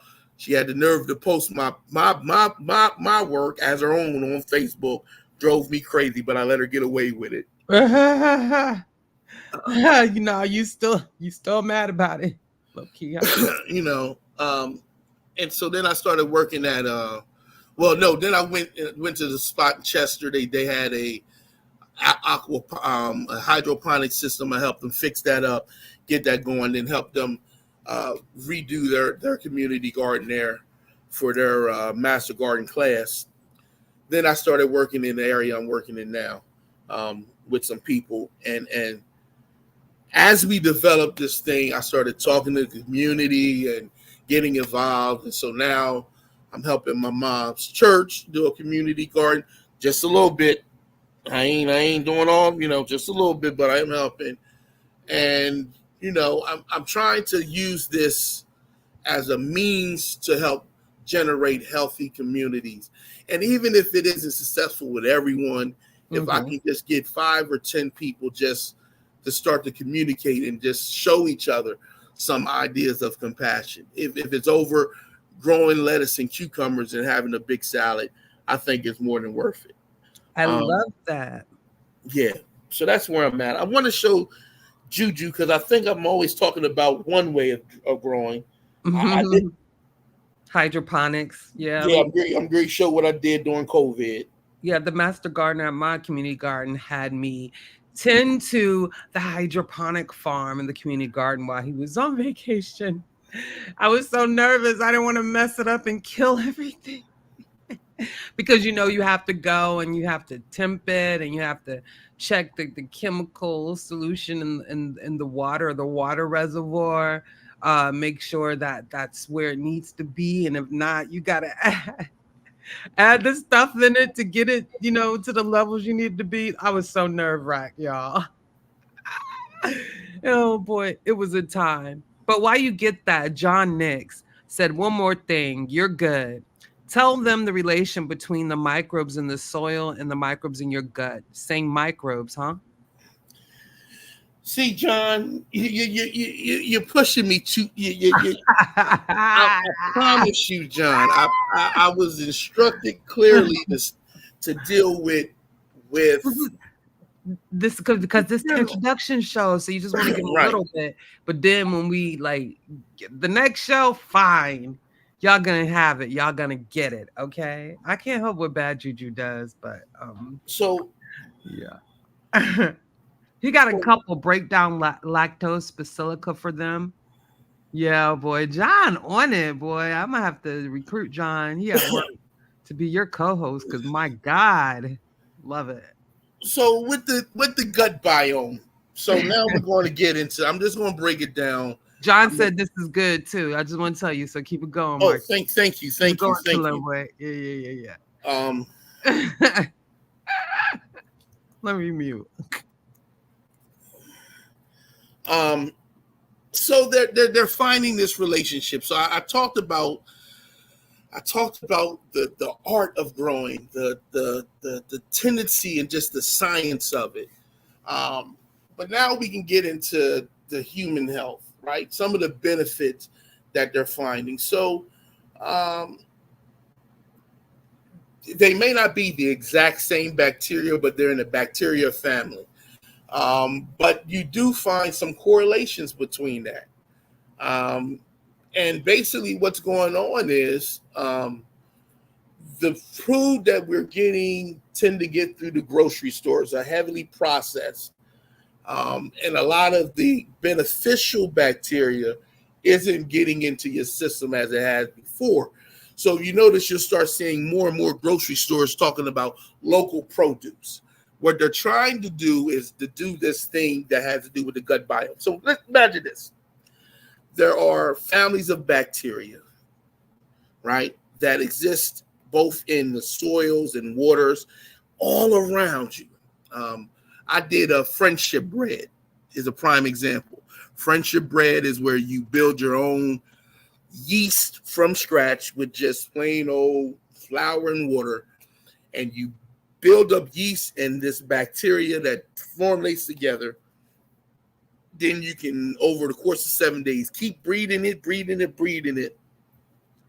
After that, you can then make sourdough bread with it. Back in the day, because yeast is so plentiful, but yeast is different in every little locale, they would go from one house to another house, and they would bring this starter yeast with them, and then they would share it. So that's, I do stuff like that. Like, this is my goddamn thing. I love it. So when you're dealing with the gut biome, we're talking about the plants, the good bacteria that's there, some of the enzymes that it uses to protect itself against bad enzymes. When you eat that, it then helps rejuvenate and feed into your gut biome. And a healthy gut biome can subside some diseases, and some are saying even prevent the development of other diseases. So that's what that's about. And you can have a wide variety depending on what you eat, how you eat it. So I talked about sourdough bread that you can make from the friendship starter yeast. That's a prime example. That bacteria that is used in the sourdough bread has a benefit when you eat it. And so a lot of people don't eat things like sauerkraut and fermented foods. And then you got pseudo people like Minister Inky who take these very natural scientific principles and run wild with it and tell you to do this and do that. It's a lot to it. But in reality, having a wide variety of diet, eating sometimes hot, spicy, sour foods can help a healthy gut biome. Fiber, because fiber doesn't digest right away, you're able to feed the smaller intestines bacteria, and so it's a beautiful thing. So that's some of the benefits.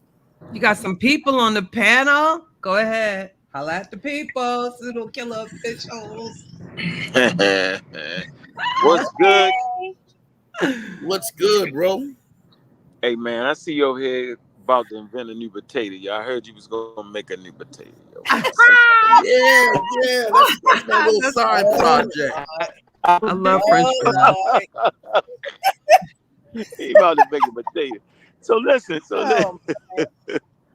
So what's good with the family though? And I was like, damn. I just got back from practice. I say, damn, that's a nice old crowd over here tonight, man. I say, hell.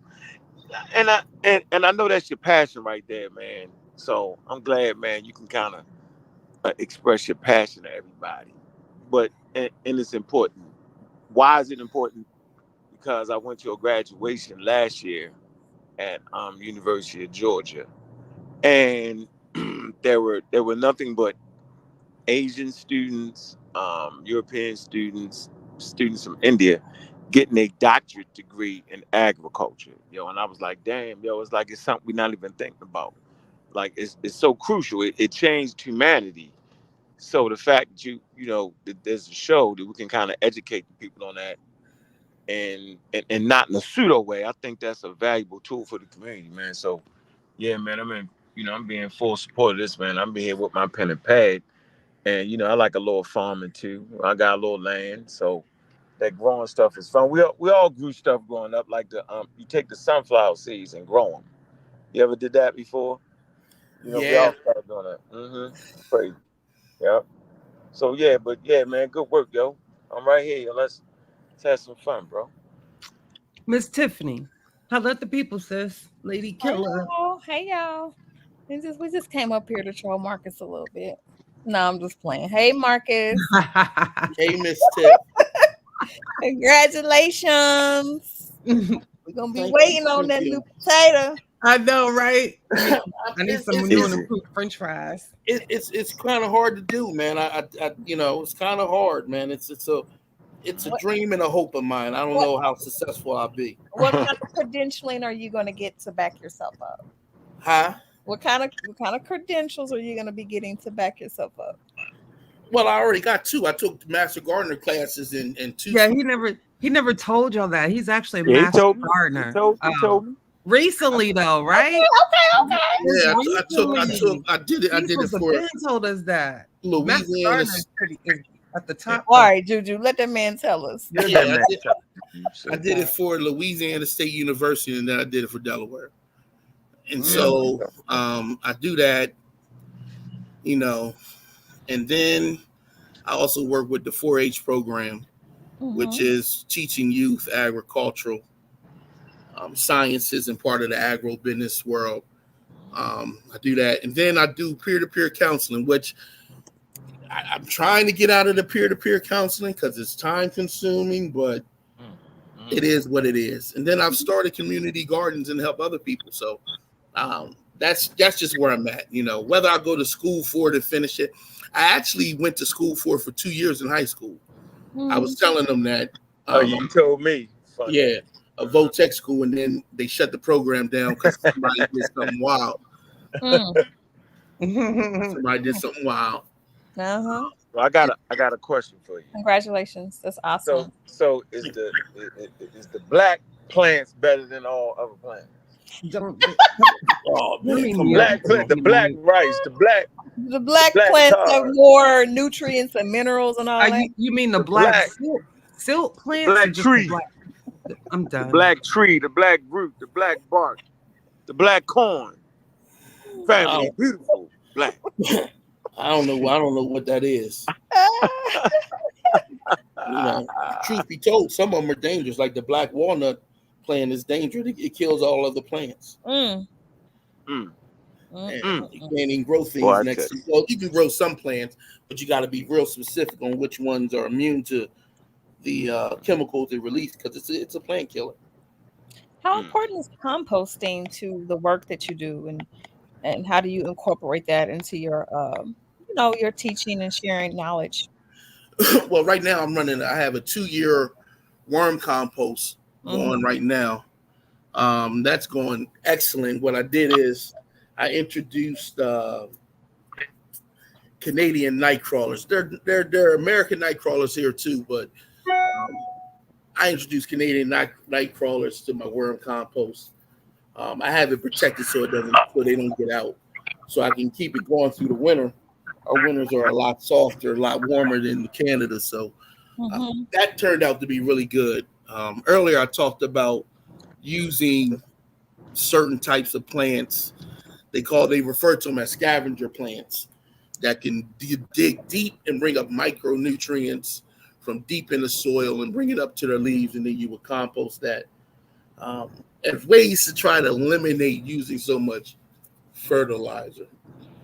But so do you use like food waste for your fertilizer? I mean, for your compost? I don't if it's cooked. There's an argument in it, and some people do use cooked foods in their compost. I prefer not to. One of the reasons, because no one really just cooks the food blandly, they add stuff to it. So they add oils or butter to it, and I'm not comfortable adding that to my compost. It could throw off the balance between the bacteria and fungi, and I try to keep mine about 80-20. So would you agree that facilities that have certain type of I guess, equipment or whatnot, it may be a little different? Because I know composting is huge in New York City. And so we have the opportunity to compost all over the city, and they use it, and they, when it breaks down, they sell the fertilizer. So I'm thinking they have the facilities and the equipment and the tools necessary to make sure it's broken down properly. So what they use is they use a heating process. So I told you about the worm compost, but I also have a different type of compost that I have to start this year, which is another thing. They said, we need help with this. I said, I'll do it. So this is a different type of compost. This is probably the one they use. And what that is a carbon nitrogen balance. in which you want about 60% green plant life and about 40, you can do 70-30, but about 40% carbon. And what that does is as the carbon breaks down the green material, it generates heat. And that heat can help kill off some of those bad bacteria that come from cooked foods. So that is probably what they're doing. They're probably heating the compost to a certain level, right, and then allowing it to purify, similar to how ancient people used to do when they used to burn the area they're about to grow. But the one thing they do tell us not to put in, they will not allow meat or eggs. Absolutely not. But my and I guess they don't have the equipment. But then I was thinking, but when animals die, when animals and insects die and decompose naturally, that still goes back. But I guess that's a whole nother level. It's raw. Because it's raw meat. It's raw. Well, the difference is this. Most meats that they have has been treated with some type of antibiotic. And so what ends up happening is antibiotics aren't specific enough. And so it kills the good bacteria as well as the bad. And so if you put meat into your compost, you actually destroy some of the microbial life, especially if it's been treated with antibiotics. That's one problem. The other problem is that mass market meats get processed different than natural occurring death.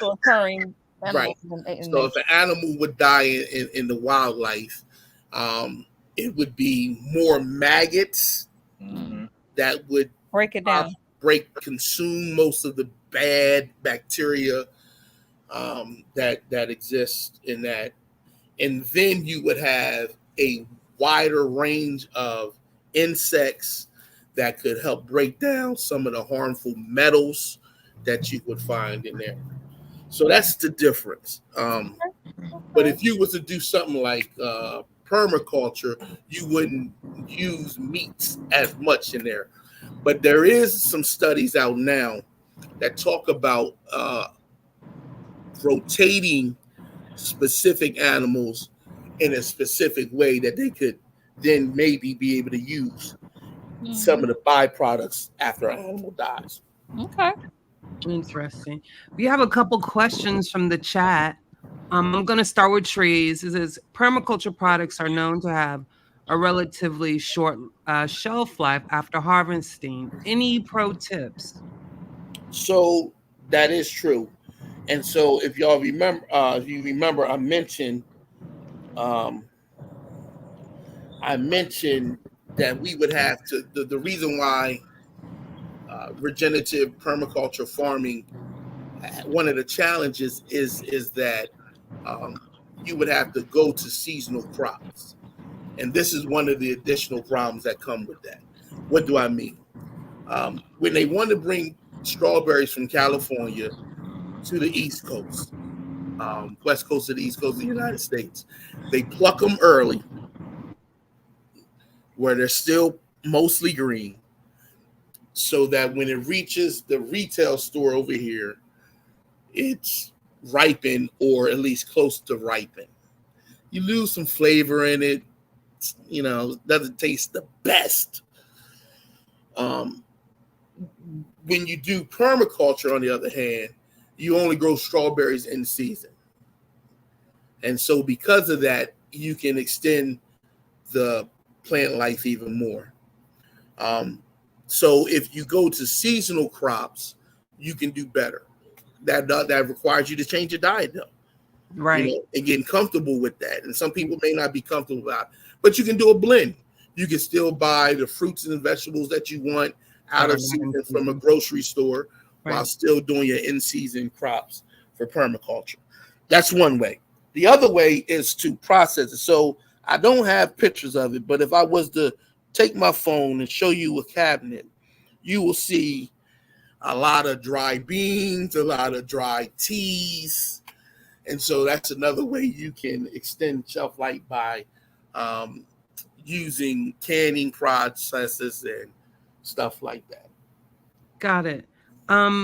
So John Hey, Nix, hold on. Let me ask something before you ask that question. So, growing up, we had a garden in my backyard, and the neighbor actually did the farming for us. So we just split up the vegetables, and we basically just freeze them. And my mother, we had a big open freezer, and whenever it was time to get some fresh vegetables, she'd get them out, throw them out, and cook You can. them. Yeah. Yep, you can. You can vacuum seal it now. They have Yep. vacuum seals to go through it. Yep. You can. Another way you can do it is it's a cooking technique where you boil water, Parboil. you dump it in real quick, and then you dump it in ice, Parboil. and then you take it out, and then you freeze it like that. That's another way you can preserve it longer. Mhm. So there's many methods now, but as far as agro business go, they pump localized fruits, localized vegetables. So you start to see more and more grocery stores with a local section. This is why, because they understand that without certain treatments in the processes of moving it from one location to the other, it doesn't have the same shelf life, except for lettuces and greens. Lettuce and greens grown permaculturally actually last slightly longer than what you get in a grocery store. interesting. No tilling. Well, John Nix said no tilling, telling them gang, bro. And he made this comment when you were talking about compost. So can you explain to the people, quickly what that means by no tilling? Okay, so no tilling is a process that they're doing now in which you're using microbial life, microbes, bacteria, protoviruses actually too, believe it or not, and fungi to break up clay soils. And when you no-till, what you do, so imagine you have a 100-foot by 100-foot plot of land. You can start growing by tilling. That is digging up, flipping over the soil. But when you do that, you break up the networks. Remember, we was talking about that fungi network and bacteria network that already exists. And so you have to start from scratch. But more importantly, it takes time for them to develop without additional help. And so you really set yourself back years by doing it. With no tilling, what they do is they bring in a lot more carbon. They build up that system much more and then allow the natural occurring behaviors of the fungi and bacteria to generate a healthy quality soil. Got So it. that's no tilling. Now, if you're growing in an area similar to maybe, let's say, a high clay area towards the edge of the Appalachian Mountains in the Carolinas, they have high clay and rock. You may want to till at first just to break up the monotony of clay. Clay is a very difficult problem, especially if you want to get a yield, significant yield the first year. But I wouldn't encourage tilling every year because you break that network up and it's very, very difficult to reestablish it. If you do have a semi-high clay, you could use things like daikon radishes and beets during off-season growing, which is early spring, to break up some of that clay soil. So that's an option for you. So Miss Lisa said, how do you start worm compounds or compost? I believe she means compost. How do you start worm composting? There's multiple ways you can start it. What I did is I took what is that box length? 8 foot by 8 foot by 12 foot box. built one out with wood, sealed off the bottom, and then I took a year's worth of plant waste. That is, I took my tomato plants, took the tomatoes, and took the rest of the plant except for the roots. I leave roots in, and I built up a big pile. And then I went and took local worms from out my own garden, and I grew and put them in there and allowed them to break it down. Then I took wood chips from some of my fruit trees and put them in there as well. Then I covered it with cardboard. The cardboard I use has no print on it, and it's a single sheet, so there's no glue as a covering, and then I let them go wild. Then I contacted a agro farmer in Canada and asked them to send me some Canadian night crawlers so that I could have that through the winter. So you could just take a bin or a box, take green leafy animals or creatures, plants. You can actually get some worms from Joe Worms. It's in Jersey. He has high quality worms, and he keeps them in relatively good condition. He doesn't use chemicals and stuff on the stuff he used to feed them.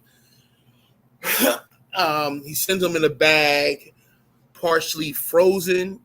They're live. You just simply add them to your green matter and let them go to work. They're gonna just do what they do. Nice. Odio said, ask him about the real meaning of organic, not the pseudo thinking. They think it's 100% of its pesticides because my class, we use BT and other ones. Yeah, there's an argument right now about organic. It's a strange argument. But organic just means medium. It's really just the medium it's used in, you could say. And it doesn't mean that it's without chemicals. That's not what it means. So you can think you're buying organic and saying that it's pesticide free. Unless it specifically says it, that doesn't necessarily mean it's true. So I don't even keep, personally, this is my own personal passion. Organic means absolutely nothing. It means nothing. I know a lot of people get hyped up about it, but it's based on how they define what organic is now. It's kind of like lost its purpose in it. So, if people say only buy organic, if you believe them, go ahead, play yourself. I want to say to that, a friend of mine was telling me, well, he kind of grew up, his father was a horticulturist. So he kind of has a passion for gardening too. And he basically said the same thing. He said, people out here think that they can get some real organic food without no kind of nothing. Crazy. Because he's trying to do it in his own garden. And he said, it's really hard because you have pests everywhere. And unless you want to be out there all the time, keeping the pests away from your garden, you got to do certain things you gonna have to do. So yeah, I think there's always a misnomer with that whole organic thing, and another thing that I always have to kind of educate or tell people to really look into it is genetic modification of food. A lot of people. Yeah, go ahead, Marcus. So that's another thing that drives me crazy when they talk about eating food with seeds in it, Yeah. especially watermelon. You just don't understand how things are grown, and you make assumptions that really isn't true. You could grow watermelon with no seeds just by splitting the vines. I could grow 2 different types of watermelons. I can cut the vine in a certain location and graft another plant another type of watermelon into that plant, and it will not produce seeds, but it will produce a fruitful watermelon. And that's all they're really doing. You can do it in your own neighborhood, own house. It doesn't require anything extra to that. And you can engraft all types of stuff. They do it with plants. They do it with trees, apple trees. You can take a fast-growing, maturing type of apple tree and engraft a more flavorful type of apple into it, and you will have a flavorful apple that's growing fast with the process of engrafting. So that's where it is. Juju. Yeah, something to that. Yeah, I'm trying to get your pictures. Now, give me a minute. I just got. All right. I'm gonna get them. Yeah, something to that real quick. Go right ahead. Pseudo is all around us with that. Mm-hmm. And so what people don't understand is pesticides, right? They literally save humanity. The bugs are ferocious. The deers, anybody that really think you farming, the deers are ferocious. The squirrels. They're definitely better than you. That's why that West African invention called the pots was so pivotal in the survival of human beings. Right. That's hilarious. It's hilarious. It's the craziest thing ever, yo. I'm just trying to let y'all know that the greatest invention known to mankind is the pots. Right. Protect your food. Protect you from. I'm telling you, yo, prior to that, and this is attributed to African women. Okay, some of the oldest pottery on planet Earth. You can find it at West Africa. So when people play this game about trying to connect Egypt to West Africa, and when the invaders came in, the people from West Africa, they ran there and they grabbed the body of wisdom and they took it to West Africa and it started the civilization. It's a bunch of crap. No West African needed no damn Egyptian for any damn thing. They reached golden ages on their own accord, right? Humanity would not be the same today without those daggone pots from them black women. Pottery, okay? And so, essential. The pesticides was essential. And even when you think you're growing anything, there's not a, I'm gonna say this clearly. There's not an inch of earth that has not been touched by pesticides. Look it up. It's everywhere.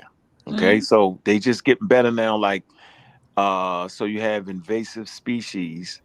Okay. You need to find the what I want to say, the predator to that species. Right. So they're working on that. They want to cut back on the pesticides, but that shit was absolutely essential. And no matter where you're growing anything, you're still going to get some pesticides in it. I just want to throw it out there. And as soon as I can think of the dang title of the book, it's a great book. Go read on that. Well, speaking of that, I didn't send this picture to Juju, but I did do the way I grew my pollinator garden.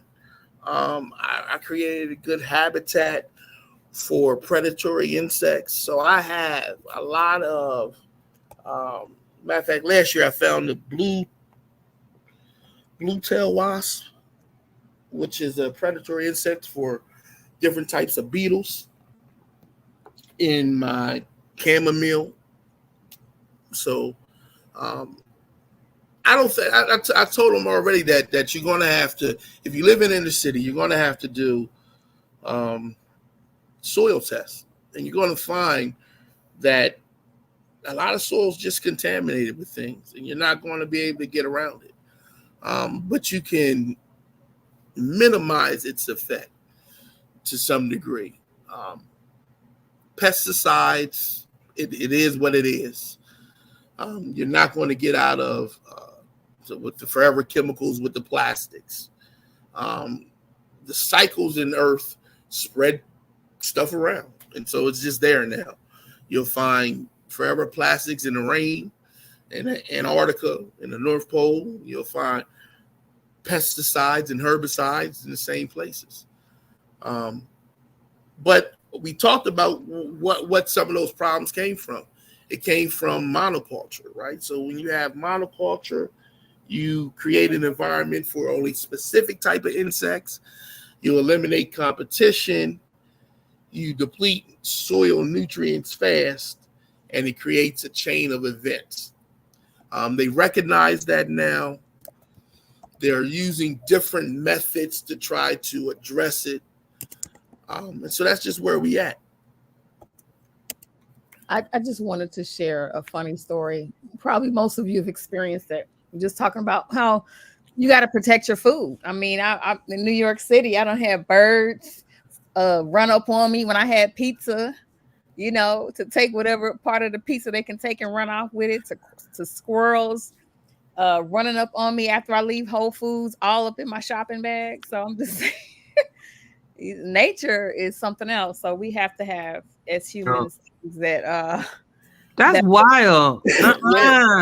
You never experienced that, Juju? No, only at the beach with the pigeons and what? Yes. No. Yeah, I mean, a bird was scoping me out one day. I was having pizza, and then my God! Now you got to fight the pigeons for your food. It was a bird. It wasn't even a pigeon. It was, then I got down to the crust left of the pizza, and that bird swooped right in and it was gone. So I'm just saying. So everything in nature is trying to survive by any means necessary, and including humans.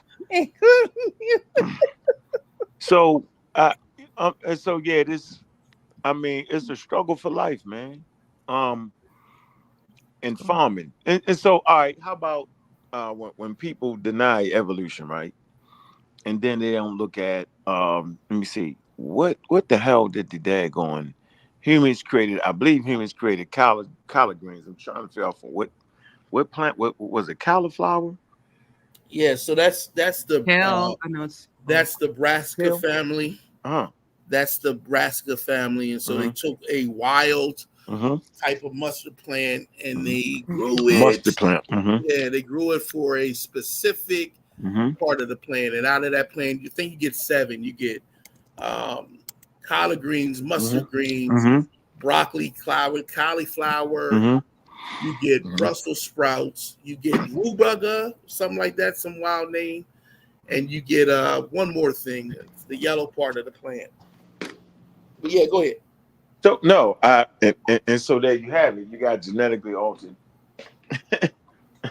They changed. So humans have been altering plants since prehistoric time. The Native Americans, matter of fact, if not for humans altering plants, you wouldn't certain shit you just couldn't eat. You couldn't eat no damn corn, no bananas. You couldn't eat that. Or rice. Huh? Or rice. Rice got a hard shell. The cultivated rice is what they got. You can't even digest rice. So yeah. I'm sorry.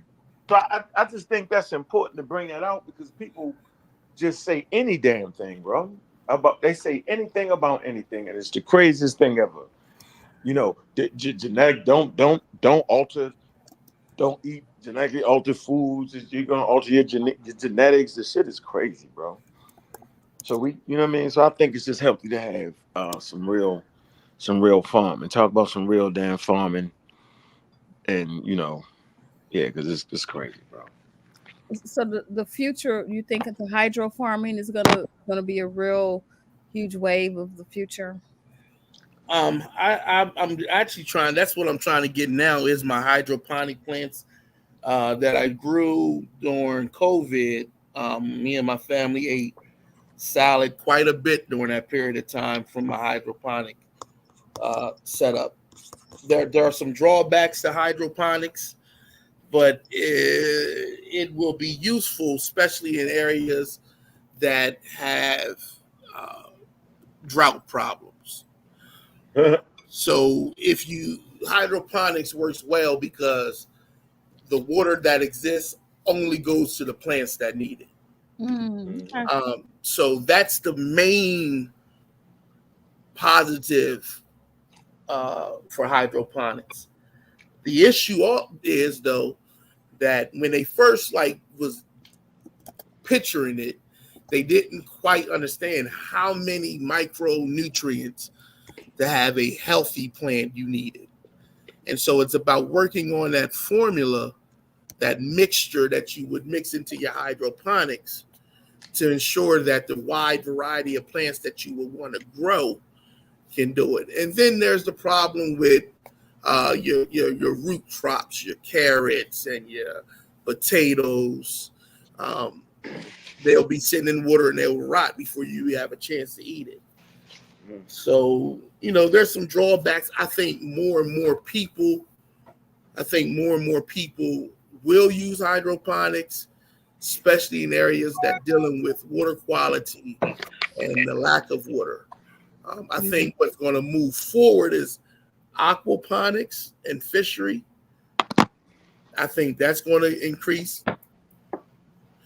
I think they're going to combine the fisheries now with levels of plant growth to try to get a better cycle. So, yeah. Okay. Yeah. So that's where we are with that. Yeah, I think humanity is gonna get better with this, man. The green is on, yo. Yeah, you know the race to save Earth, man. And no, I don't want to say no. Let me stop that. It's not the race to save Earth, save Earth. It's the race to save humanity. Earth been around, man, close to 7 billion years, man. So it's good. You the one in trouble, right? So yeah. So based off the prior mistakes, based off of not really being environment friendly, there has been a lot of things produced that help humanity that is now starting to put pressure on humanity. So yeah, science is absolutely essential in understanding that, and agricultural science is definitely one of the things that we need to learn, because everybody gonna have to grow a little bit of something. So I just was fortunate to grow up in a household that had fresh vegetables from the garden. And from what I remember, I ain't never had no broken bones. Now watch I go break a bone tomorrow, something stupid like that. So I can't, what I mean? I don't know, but I barely had any playing football sports. You know what I'm saying? Yeah, barely had. And I'm not sure if it was just the lack of processed foods, because I think you kind of talked about processed foods, but one thing about the human body, it has evolved to handle a lot of things, but it has not evolved to handle processed foods. Yeah, that's the only thing has not evolved to handle. So the more processed foods you eat, the more you're going to be susceptible to diseases that are actually caused by eating crazy. Mm-hmm.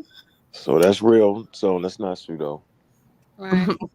Yeah, that's real. I have a comment on the screen from, I'm gonna say the master builder. You're gonna have to help me with that first name whenever you plan to hit the link, friend.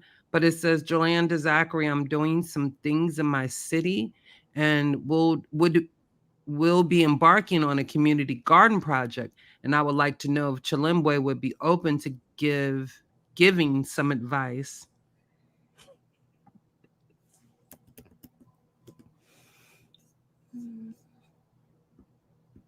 What'd you say, Juju? Leo. How we gonna mute? Oh, okay. Oh, it's Goat Rider. Okay, Goat Rider, the master builder. He said, would you be willing to give him some advice or information? Well, where are you at? Just he don't gotta give me his exact address. What area he's talking about? Goat Rider, put like your city where you plan to build this community garden at. But I also have your pictures loaded now. Do you see them, Marcus? If you want to explain them. Yeah. Okay, so it took me a minute. I can't get it, boy. But these are some of the plants I grew hydroponically. I wanted to see if you could do it efficiently, the startup cost, and just different things that you can do, ranging in cost. This is a bucket from Home Depot, and the bucket I bought it think it was $8.95 at the time. It's now 12 something. That's the sale price. I cut 6 holes in it. I bought they call them screen cages for hydroponics. I bought them. And so this setup right here in total, including the light that I used in it, which is a T4 light, probably cost somewhere around $48, including to get the formula that you need to add to the water for your hydroponic system. I use Max Grow, but they have plenty of things in there, different companies that do it. And so this is what we had. So this is just lettuce. You know, you have the bright green ones you see there is butter crunch lettuce.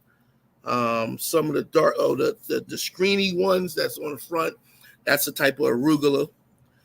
The red leaf is a type of spinach, and the dark green is a type of it's another lettuce. It's the kind of used in Caesar salad. What's it called? Dang, the name slipped my mind. Romaine. Yeah, romaine. It's a type of romaine loose leaf. The way I use this one is this is a cut and grow. So I'm able to take a few leaves off of it, and then within a week or two, new leaves replace it. And that's how I kept it going. Can you go to the next one, Juju? Yeah, I'm sorry. I'm just enjoying the banter about that name Goat Rider boy. Yeah, I see it. This one. So this is next to it, and this is the similar thing. Mostly arugula types of lettuce. Again, we were able to, once I got it started, we were able to cut this lettuce and eat it as either lunch with other food, supplement some of our food with this, and it was a great experiment. I really enjoyed it. What I did is, now this is where you get into some technical stuff, some science stuff. I bought a T4 light, which is they look like shop lights, but I use LED lights to do that. And then I took a white sheet film that black on the one side, white on the other, and used that to help reflect more light to where I needed it at. So in the normal situation, a T4 light, you may have a 4 or 5 foot spread of light. By using this white cover, I was able to cut it down to about 3.5 and focus more light in the areas where I needed, so you didn't have to buy as much light to keep it going. Can you go to the next one? Okay. Sorry. Yeah. This is the same. This is the same one. You can see the white thing more, and that's all. Okay. This was actually bush beans. So I actually grew bush beans in the house during COVID. This bucket, if you was to go to your local grocery store and go where they sell the cakes and the pastries and ask them, can you get the buckets that the icing or pickles come in? They're food grade buckets. Most stores give them to you for free because they don't want to store them and they don't want to pay to have them trashed. You can simply cut a hole in it and use one of those pots, but you could take a styrofoam cup. I hate styrofoam though. One of those plastic cups that you get from the dollar store. Cut slits and holes in the bottom of it, stick it in there, and you can do hydroponics that way. Very simple, very easy ways to do things, cheap and efficient. This one was beautiful. Them string beans were good. Well, green beans, because I plucked them before the back string actually formed. Can you go to the next one, Juju?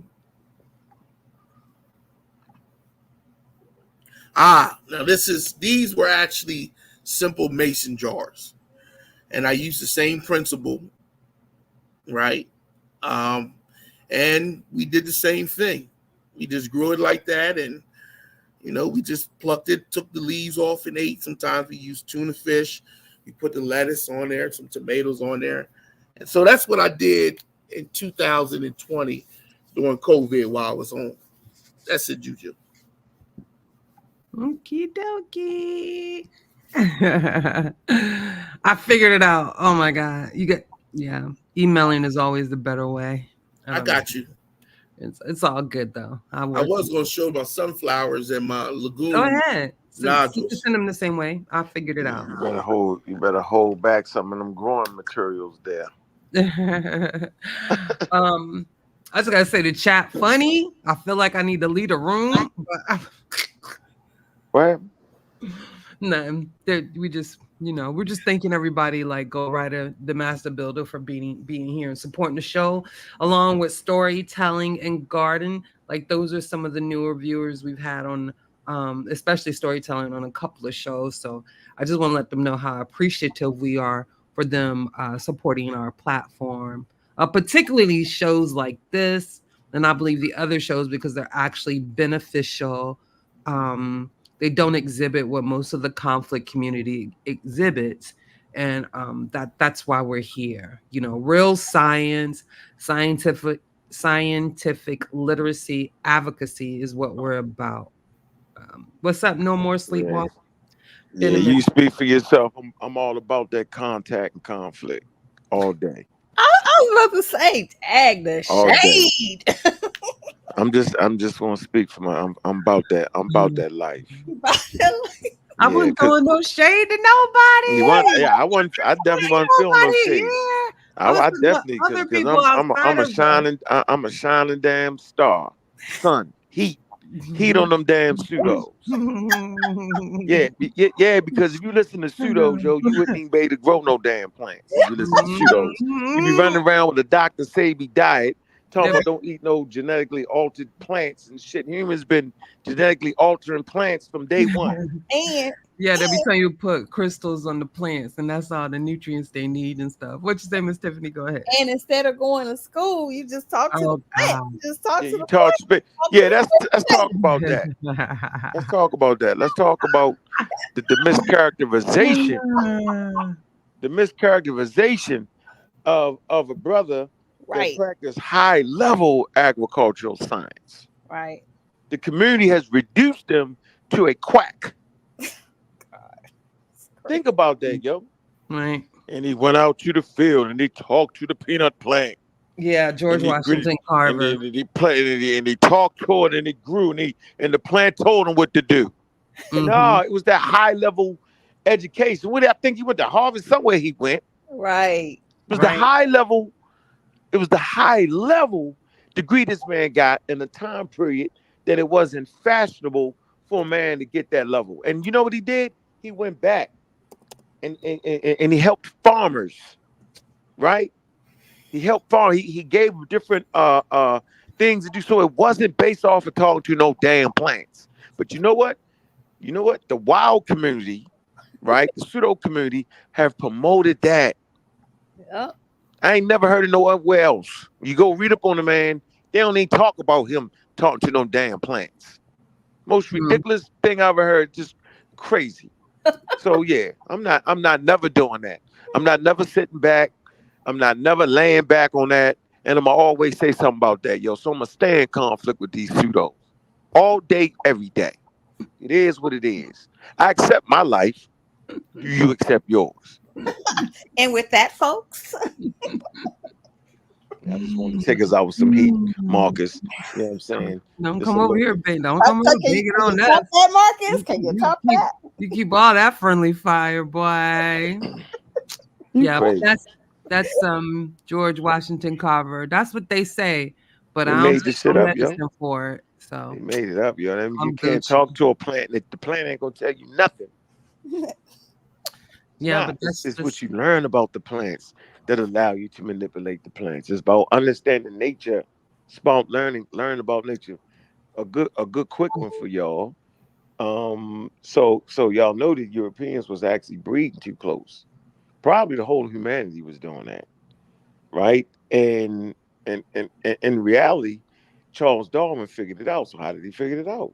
So when he was breeding plants, the ones that he would breed that was too close to each other, right? They would have defects in it, right? So he often wondered why his children, a lot of his children died sickly. He was wondering why, but then he realized it because he actually married his first cousin, and so he correlated that with the plant. So the lesson here is that you can learn a lot from plants, not by talking to them, but by actually paying attention to them. Simple as that, learning what the plants are, what they can do. And so what he realized is if a plant can have defects based off of being bred too close, then humans too can have defects by being bred too close. So that's the first person in history that actually had an understanding of that, and he brought that to the world. There you go. Nice. Go ahead. You have anything else to say? Because I still have a little bit more work to do real quick. No, I'm You see her. you know, I guess I'll say, over the last few weeks, there's been some conversations about Black empowerment. We had a sermon come through heavy. Felt like I was at a Black Power meeting, Black Panther meeting in the 1960s, in which they're trying to empower Black people in America, I guess the world over. And I understand their sentiments. I really do. I understand it, but I'm of the oppression, the understanding that really the best way forward is through scientific literacy. Mm-hmm. And so I question some people's ability to actually understand what they're saying. I think sometimes we say things quickly because we're used to it. I question them in that. I hear people say things like, we need our own. We need our own. And I ask questions of that.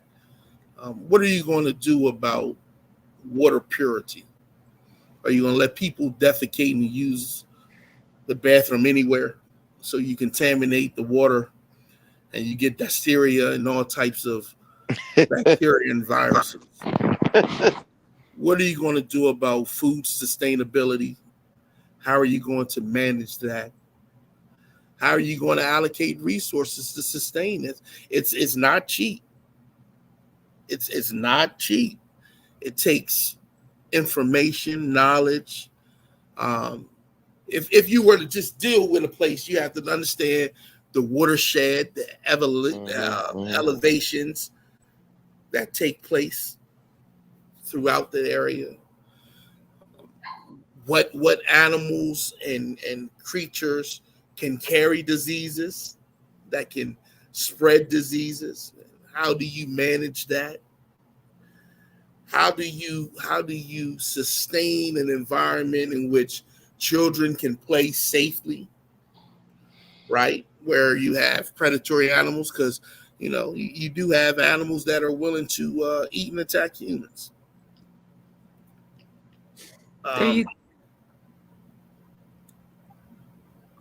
So you have all these going on. So I question, what does Black power and Black empowerment really look like to them? I haven't been able to find a sufficient answer yet. And that's not a shot. That's just me, my inquisitive mind. You can just blame it on my own ignorance of what you're saying. You don't have to take it personal. But I really do wonder what that looks like to them. Because when I go to the inner city, I don't know if y'all heard the story about what happened when I first started gardening by my grandma's house and the community response to it. To me, that looks like Black empowerment. When the senior citizen that couldn't get out frequently during COVID to get food and produce, I was able to deliver that to them. Right? Through my own labor. That looks like Black empowerment to me. Having kids want to learn the process of growing food, the science that is involved in it. That's what empowerment looks like to me. And so I'm confused with some of the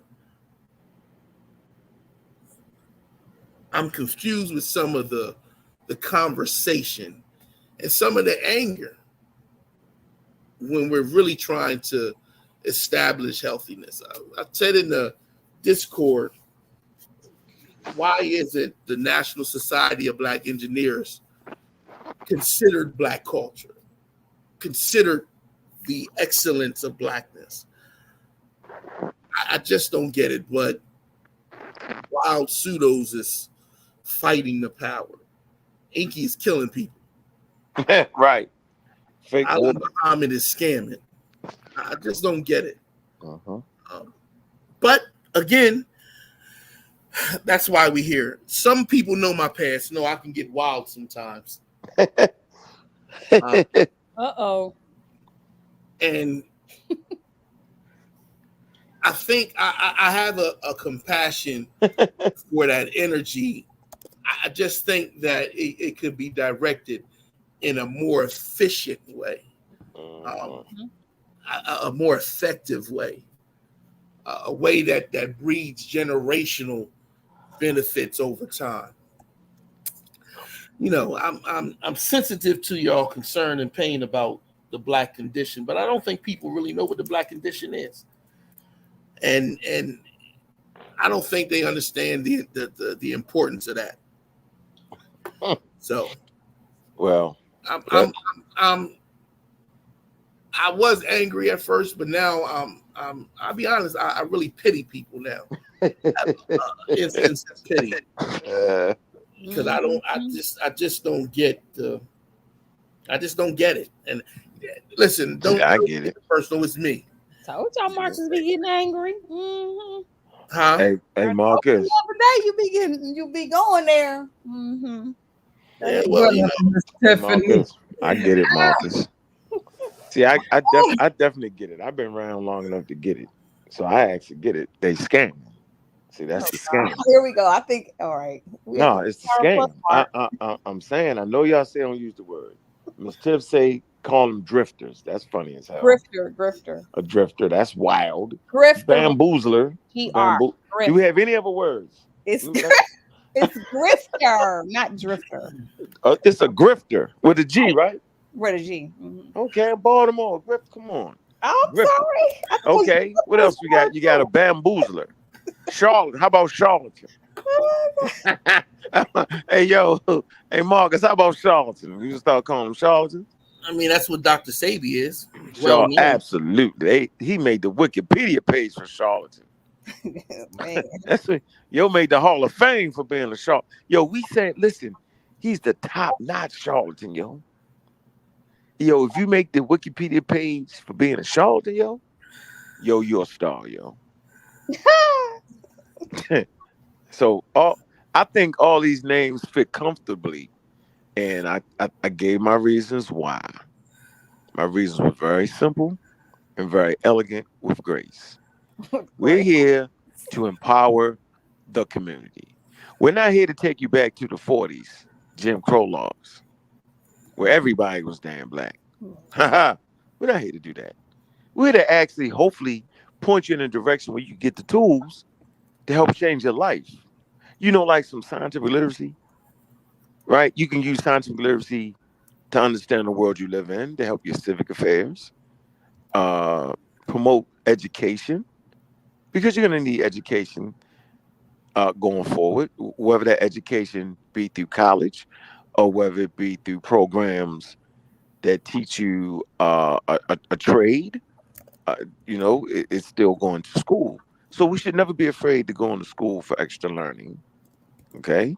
And we should never be afraid to call out the scammers in our community. Don't let the scammers sit around you. You know what I'm saying? It's like allowing molesters and just wild people just get away with it and never saying nothing about it. Don't be that person. Call them out. Let them know. Say, so where'd you get that from? Where's your credentials? You heard Marcus talk about how he learned certain aspects of farming, how he got certificates in that. That's important, right? So I'm always gonna call you a scammer when you perpetrating a fraud, when you acting like that you're actually giving us something that's gonna help us, but you're really lying. Right? And then we give you donations and then we do all that. So when I hear you say, well, I'm a public figure, that's gonna mess up my name, well, stop scamming. If you stop scamming, I'm gonna stop saying it. Who amongst you believe that the great smash rock scam Wellington has overthrown modern Egyptology? Who amongst you believe this? From YouTube. I'm gonna end it right there. I just wanted to just put that out there, y'all. Oh my goodness. Thank you. All right, so Really? we had a nice run. I gave You don't want these pictures I got up here? No, we don't. We hour, finish. Let's end it while we're here. Yeah, but we could have did without that last comment and did the pictures. Like, for real though. Yeah, you could have done without that last Uh-oh. comment. Yes, I could have. Yeah, why you absolutely get attacked? correct. Because you definitely got attacked too. I don't care. Them people Okay, don't. yeah, Them I people, can't. look, I only care about them doctors at Mayo. Do you understand? And my auntie. I ain't worried about none of them Negroes. Oh, now Okay. you going in. Don't say. miserable. No, there you go. Now you Be real again. miserable. Now you You got feel me? real again, Juju. We do There you real go. stuff over here. You know There what you I'm go. saying? There you Ain't go. worried about that. Shoot. Thank you if I made it another rap song. I ain't heard it yet, but I don't care. Anyway, do you want to go over these pictures, Chilembwe, real quick? Yeah. So this is my yarrow and my garlic that I grew. Garlic during their growth cycle gets something called a skive, a little small offshoot before it turns into a flower. You can actually cut that and use it as a chive, similar to chives. And it just has a garlic flavor to it. It's absolutely delicious. You can go to the next one.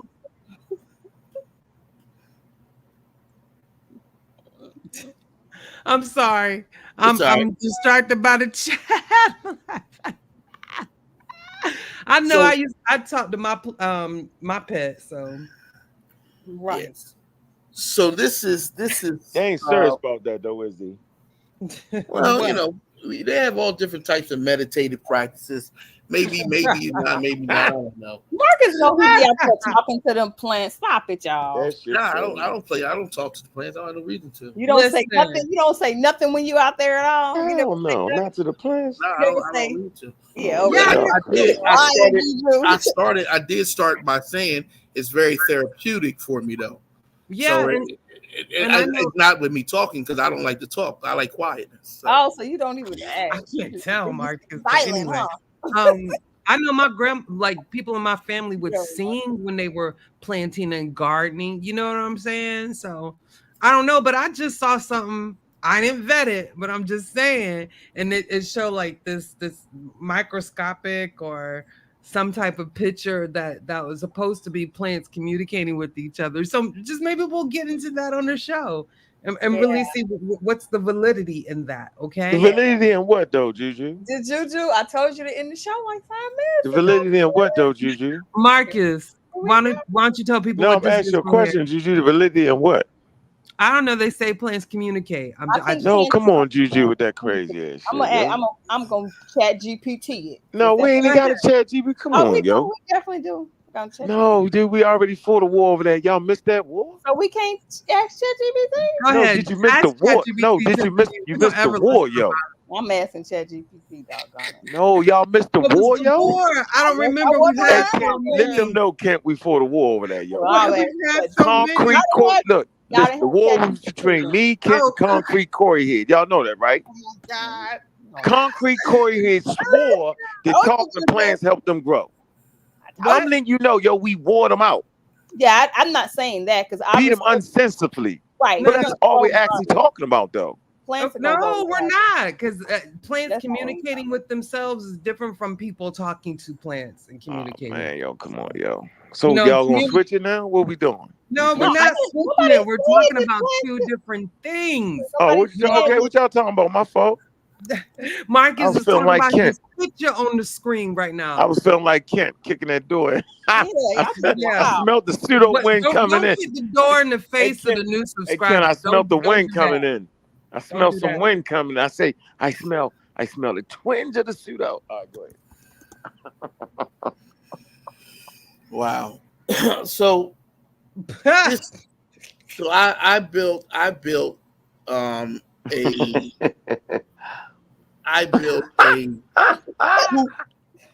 hoop house. I built a hoop house. All right, Auntie Licia. We'll see you later. Appreciate you. You always here with us, man. Appreciate that. Always appreciate you, Black Panther. Nobody move. You cannot leave Black Panther. No sleep till Brookman. Yeah. So I built a hoop house. I wanted to show some of the children how you could do something pretty efficiently, cheap, and you could grow spring and fall crops deep into the winter. We actually have a full greenhouse in the back, but I wanted to show them how you could grow a small one. So that was 2 years ago I did that, which was very exciting. I may do it again a year or two, but when a new generation of the 4-H program comes in. So you can switch now, Juju. Okay. Thank you. Hey, we're gonna pay your salary. It might not pay your bills, Miss Vanessa. We give you about $5 a show. Did I do that? Yeah, that's cool. Oh, God, Killias. We give a $5. Oh my goodness.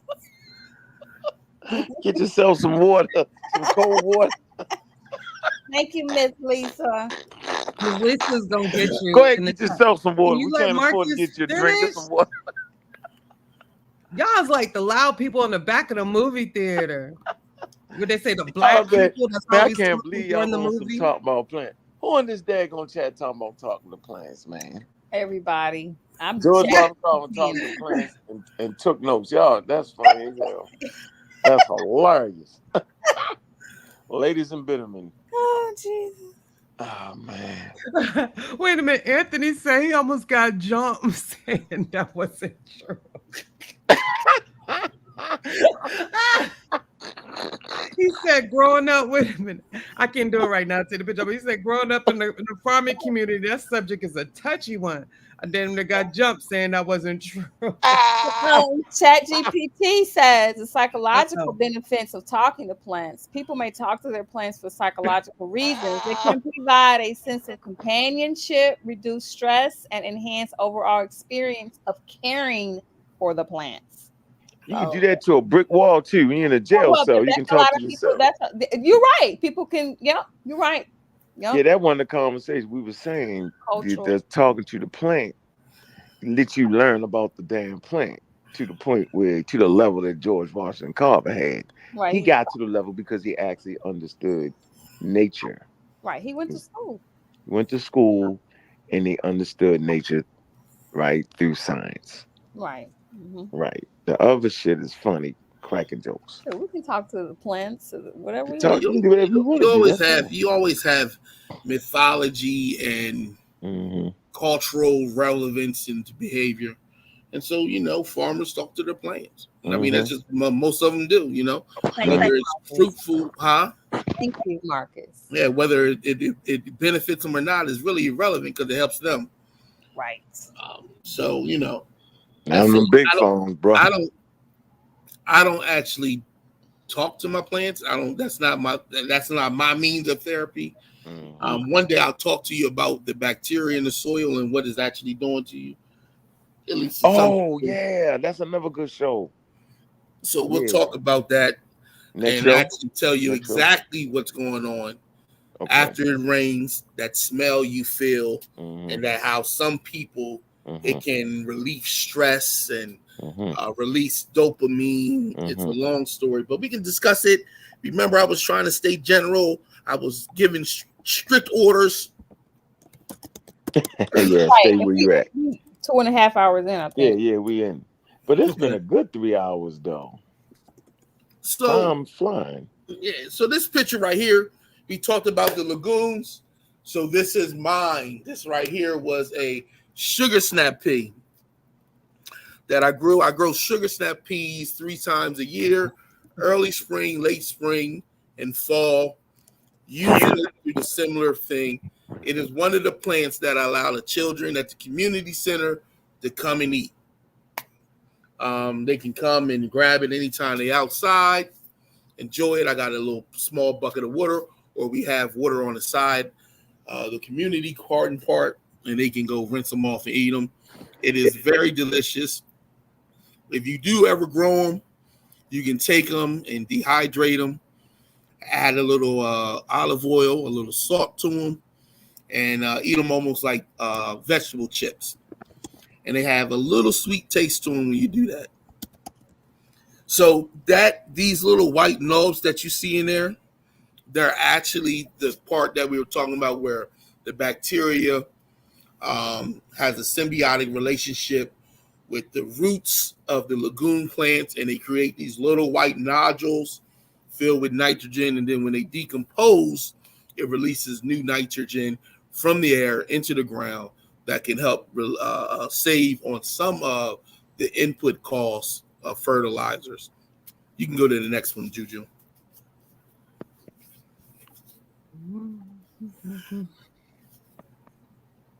And this is the same thing. This is actually a bush bean plant that I use to do that one in.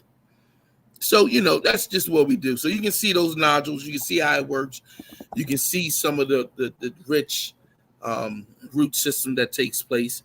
And so I'm glad that we had this beautiful show. I'm pretty much done because if anything else I say, we'll get into high detailed information, and that'll be for later shows. So don't them plants protect themselves from humans too, yo? Yeah, so they have a try. Save it for a good show. Oh, okay, yeah. I just wanted to touch a little bit. You know what I mean? Let them know that this shit is better. It's strange. Life is stranger than fiction, yo. We get into it. Yeah, we got some matter of fact, the plant's defense system is where most of our medicines that come from plants are from. Yeah. You gotta stop. Yeah, that's where most of it comes from. Fire. And we'd also talk about plants in different cultural areas. People have right now to this day, scientists, they go around to different communities and see what they got. Anyway, yo, we're gonna get into it's gonna be it's gonna be fun. I have a tea garden. Mm. And I got a tea garden. I actually grow my own tea. And I had to actually warn people not to take, I had to warn people not to take a specific type of plant because it's actually a diuretic. And wait, what kind of tea? I grow herbal tea. Okay, that's not actually tea. Okay. Yeah. No, that's not actually tea. That's not technically tea. It is. I process it like tea. No, tea is from the Camellia sinensis. Next show. Yeah. Can we hold it for the next show? Yo, she a tea expert. Yeah. She a tea expert, yo. She a tea expert. Talking about herbs. You're talking about herbs. See what Miss Tiffany you're talking to. Yes, I know the tea lady. Yeah, that's the tea lady. So, in the most technical sense, tea is only from one family of plants. Yes, Camellia sinensis. Mm-hmm. Oh, right. She said it. I can't even say it. Cathesis camellia. But most people, when they drink things like mint tea or chamomile tea, they consider it tea. Yeah, it's a misnomer, but we can talk about it is, but it's just in the general sense that's what people call tea. But I swear, when you said that, I was like, how is he cultivating tea? And then but see, that's why. But that's why we're having a conversation, right? We shift through so that we're clearly understood by the audience. Yeah, right. So you go to a grocery store, they're gonna say chamomile tea. They're not gonna say. They're gonna call it herbal though. It's herbal. Yeah, they're gonna say herbal tea, but still, because tea technically is all caffeinated. All real true tea has got caffeine in it. Right. All right, you guys.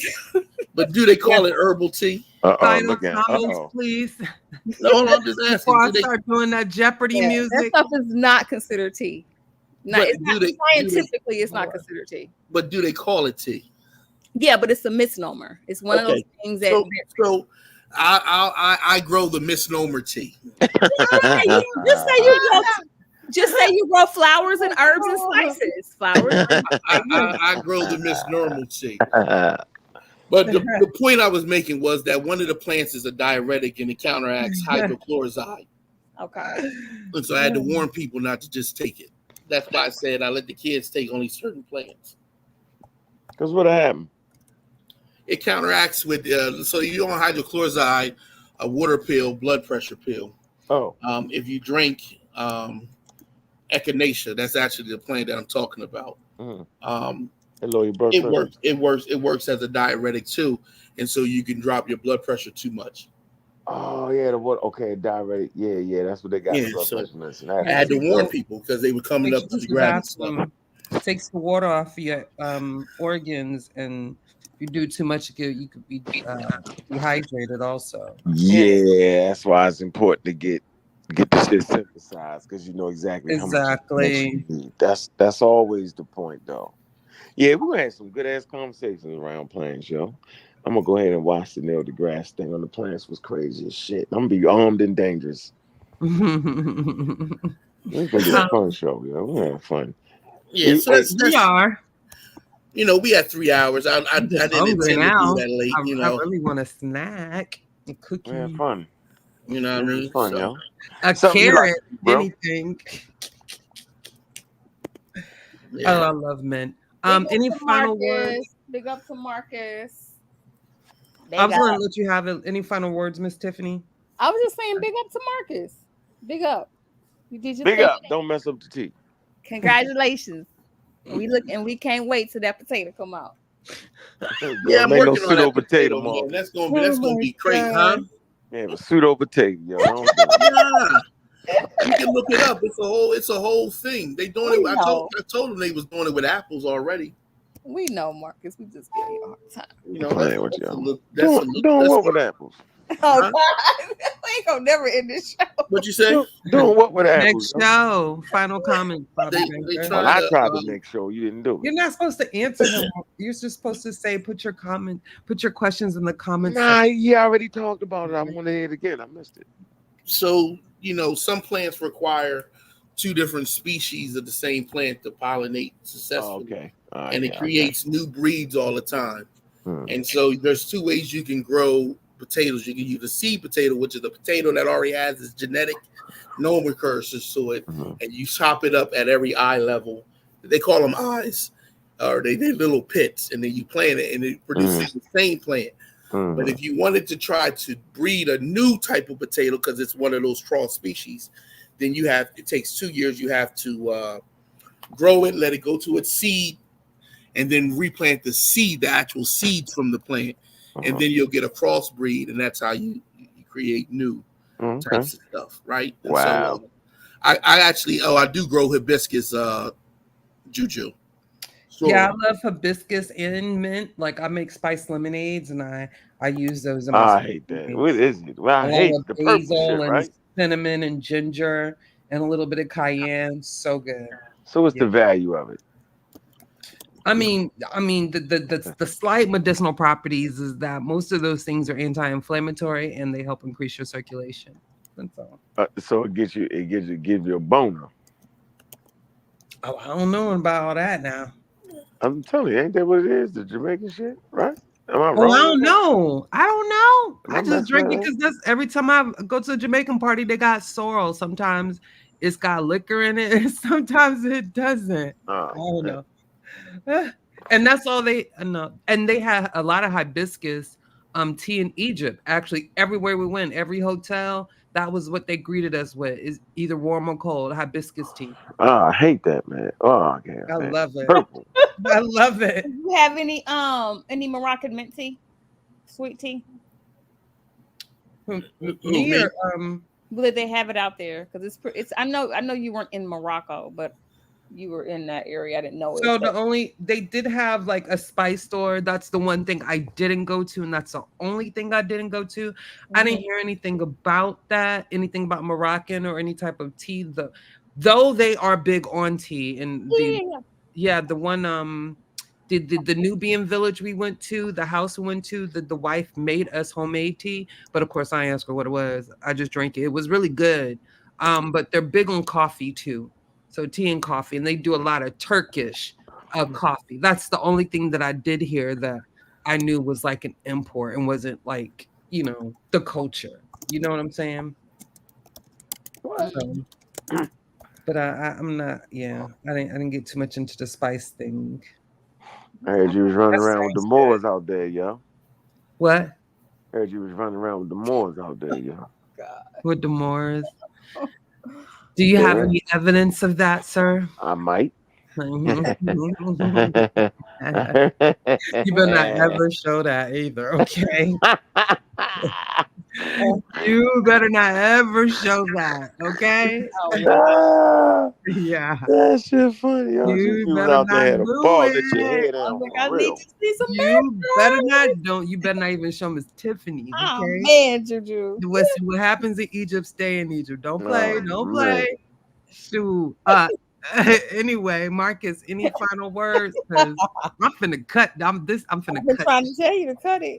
I know, right? Yeah. I'm hungry and thirsty right now. Marcus, final words.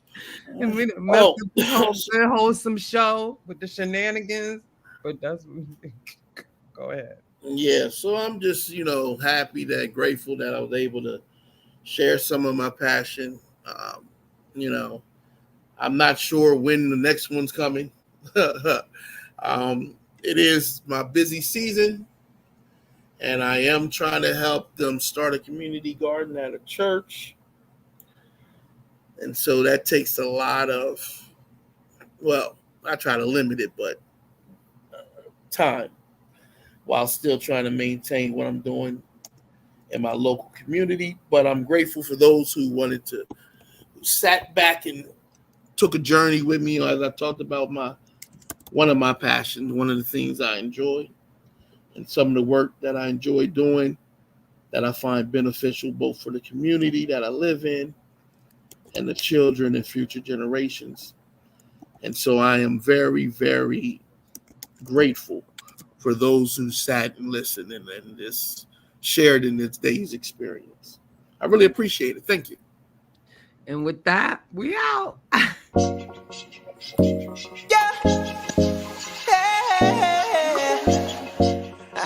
Leland, tap, tap, tap on your touch screen. Every single day, the same routine. You click refresh once again, and I got the same thing. Tried everything I could do. At this point, I have no clue. I gotta tell myself the truth. I just need an upgrade, an upgrade. I'm out much better than you. Yeah, shiny and new. I gotta tell myself the truth. I just need an upgrade, an upgrade. I'm out much better than you. Yeah, shiny and new. I gotta tell myself the truth. I just need an upgrade. Y'all pull it down, need an upgrade. Swipe left, update, need an upgrade. Y'all pull it down, need an upgrade.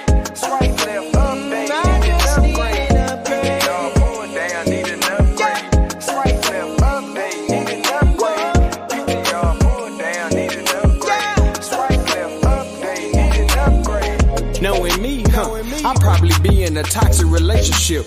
You on top of me. If the topic is truly timeless, the conversation should be how I'm and regaining my peace. Shout out to my Virgo women cooking the feast. Got a Pisces, stay in the hood, that girl a freak. Can't lie, certain Geminis ain't for me, but it's on key, cause certain upgrades cost a fee. Yeah, so we can slide and glide. I know you want it. Known to provide the vibes, the moment. Hit the clubhouse, then clubhouse to the morning. Fall in love with the mind, the body is just a bonus. Careful with what I'm searching, Siri be taking notice. All the pictures I'm liking, algorithm is golden. Melanated the lightness, all these women get chosen. Hershey kiss to the forehead, yeah. Tap, tap, tap on your touch screen. Every single day, the same routine. You click refresh once again, and I got the same thing. Tried everything I could do. At this point, I have no clue. I gotta tell myself the truth. I just need an upgrade, an upgrade.